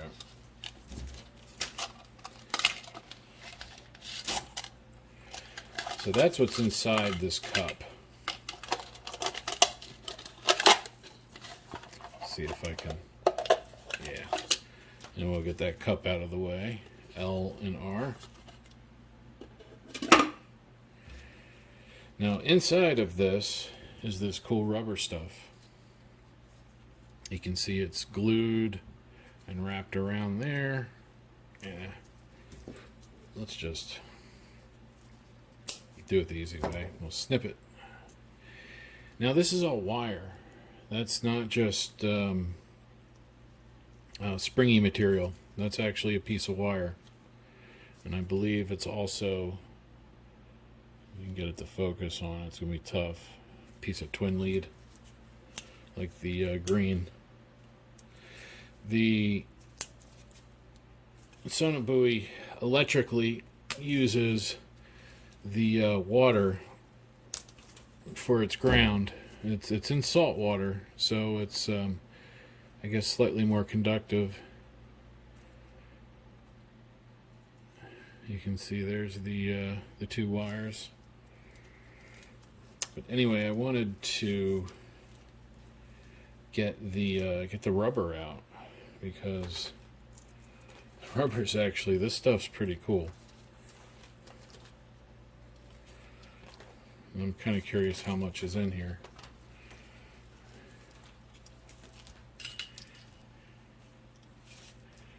I'm not quite sure how to get it out either. This is kind of uncharted territory.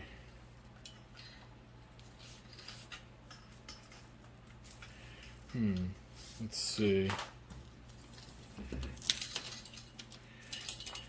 Oh. I don't want that.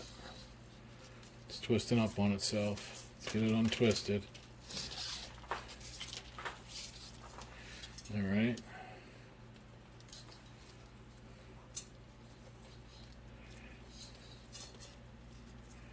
See?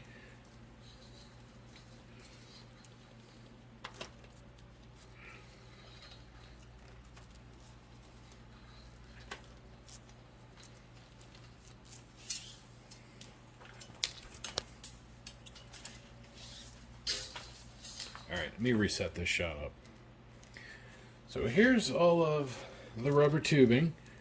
There's quite a bit. It's very long. Let's see, we have, where the heck did I just put my tape measure? I just had it. About 36 feet. So there's about 36 feet of this, I don't know, I guess you'd call that 3/16 rubber tubing. It's that, you know, the stretchy, the stuff they used to make slingshots out of for kids, you know, with the thicker stuff like surgical tubing. So this stuff's super handy. I'm definitely keeping that. So there's a good 36 feet, unstretched, mind you. So keep that. The green twin lead. And then the black twin lead, which I'm going to store in the can that it came out of. In this can.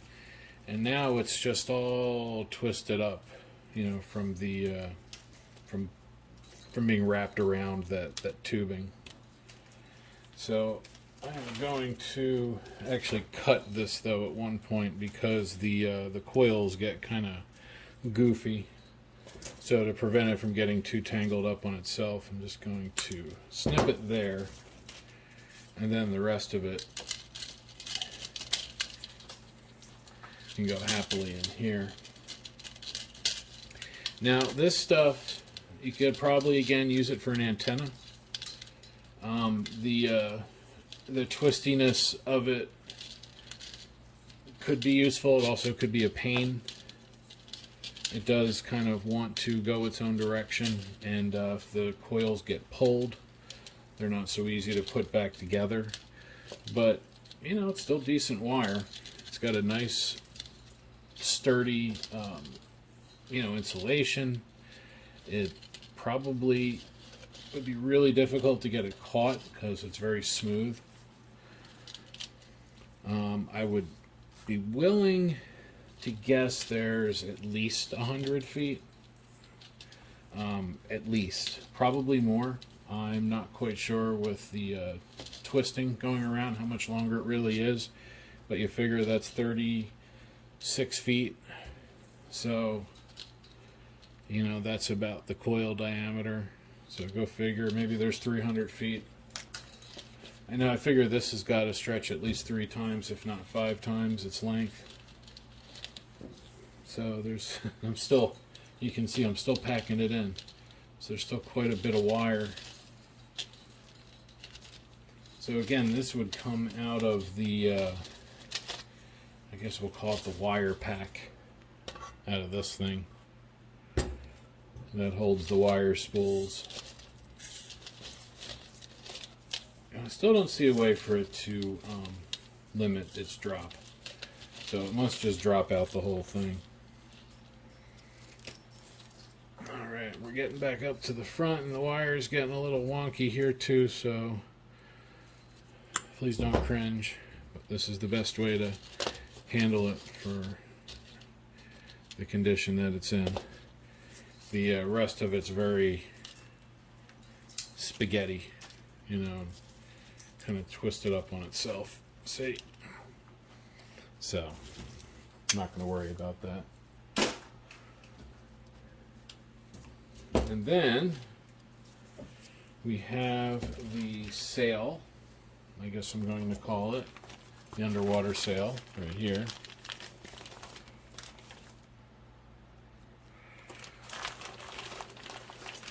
And that would have been at the end of all of that tubing. And the wire then again would go through to here. This was attached to there before it came apart. Come on, where are you at? Yeah, oh, I'm not going to bother. You remember what it looked like. Oh, there's the piece. It was, this thing's just falling apart as I hold it. The plastic's so old. This is, I forget how old now. Old enough. See, there's the, this should be going through. Helping to, come on. Kind of like that. You know, to push it apart. It's not going to do that though. What I wanted to look at was this like mesh stuff.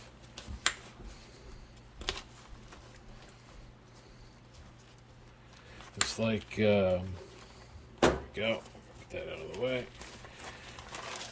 We'll save this for the layout. Once I'm going to lay all the pieces out at the end, hopefully.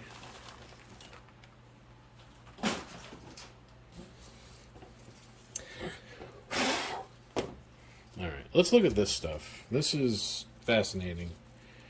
There's just all of this stuff. It's like netting wrapped around it. I don't know why. I don't know what purpose that has. Again, maybe it's to add a little bit of water resistance so that it drags more straight. I don't know. Let's get that zip tie off.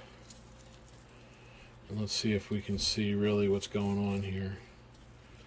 So it looked to me like there was multiple layers. Yeah. See? 1, 2, 3, 4. So there's 4 layers of this stretchy, pardon me, material laid over this. And that really must be to slow down any sort of I don't know, any wobbling in the wire. Keep the wire just nice and straight and not affected by the currents too much. Let's see if... There we go.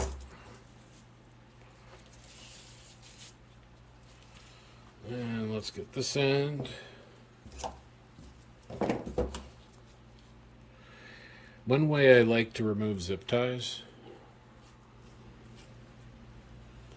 is I like to cut the top of it off like this, like that, because then it lets the tooth release, the little latch, that ratchet latch. See?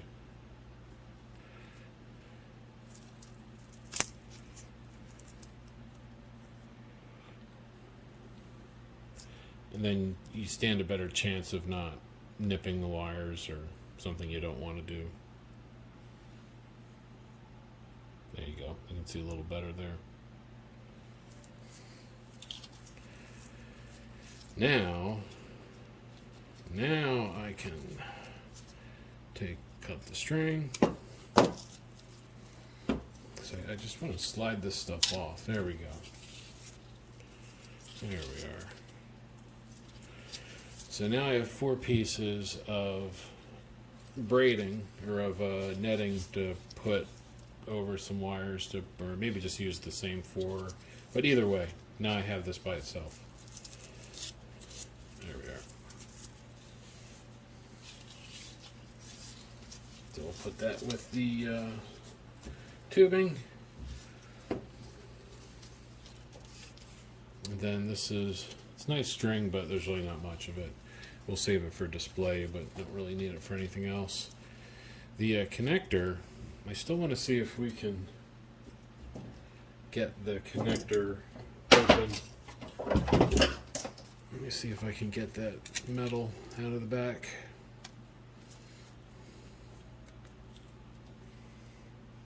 If it wants to.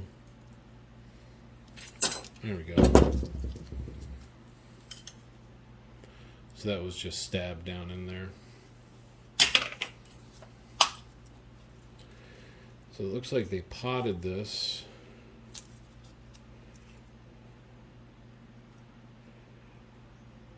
After putting the wire in. So this must be for other wires they didn't use, maybe? Can I? No, that's hardened. Alright, so this just might be something to look at rather than something I can recycle. If I wanted to dig out the potting compound and all that, then, you know, like if I had to, if this was the only connector I had to solve a problem, it would definitely work, but I'm not going to bother. So then, let's see, what do we want to look at? Let's go back to that board. Let's see if we can make a little more sense out of it. Now that we're pretty sure we know that the hydrophone is coming in through here, it's coming in through that wire, which corresponds to that pad right there, that pad. Definitely makes sense, because that's boosting the signal to send up to the radio.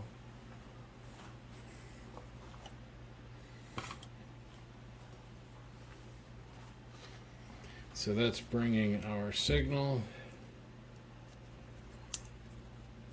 Let's see. Oh, they did split it off. We do have to. Okay, I got it now. This makes more sense. So the twin lead. That out of the way. The twin lead has been split. We have one wire going there, the other wire going there. And if you notice, it looks like it's sharing pads with positive in from the battery. So we have power going down on one wire, and then we have the signal coming up on the other wire.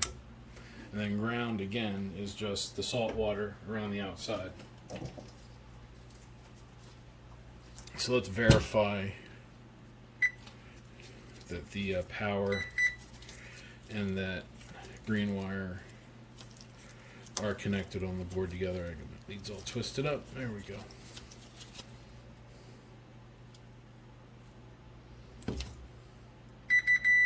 Yep. So that's power in. That makes sense. And then ground right here. So we could, in theory, plug this all in together. We could just hook all that up. Might have to do that.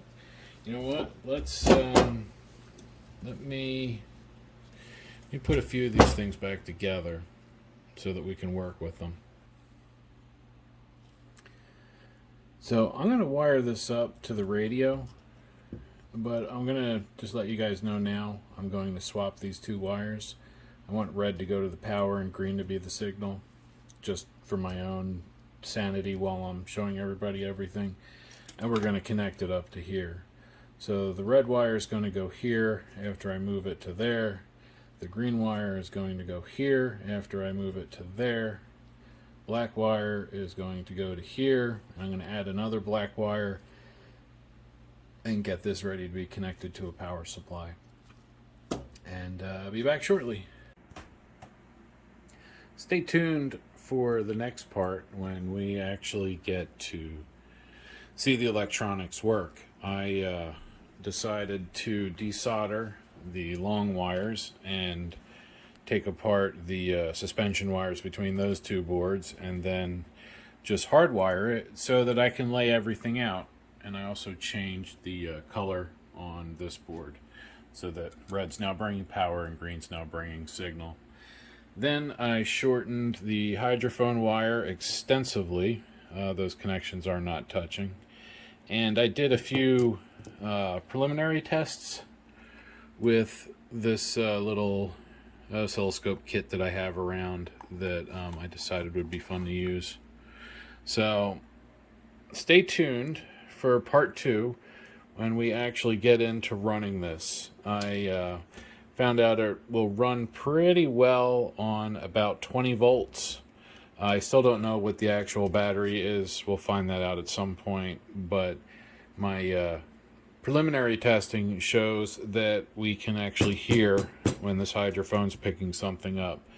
So we may even have to simulate this in water. I've just been doing that, tapping it, and I could see it on the scope. So we'll see. So that'll be coming up in the next video. If it's already up, just click the corner to go to there. If it's not already up, just check back in a little bit or click the bell thing so that you know when it is up. Then in a future video, we are going to set off the CO2 canisters and watch that plug come off. I was thinking about putting it back inside the main tube so that we could watch the parachute thing pop out. I haven't decided yet.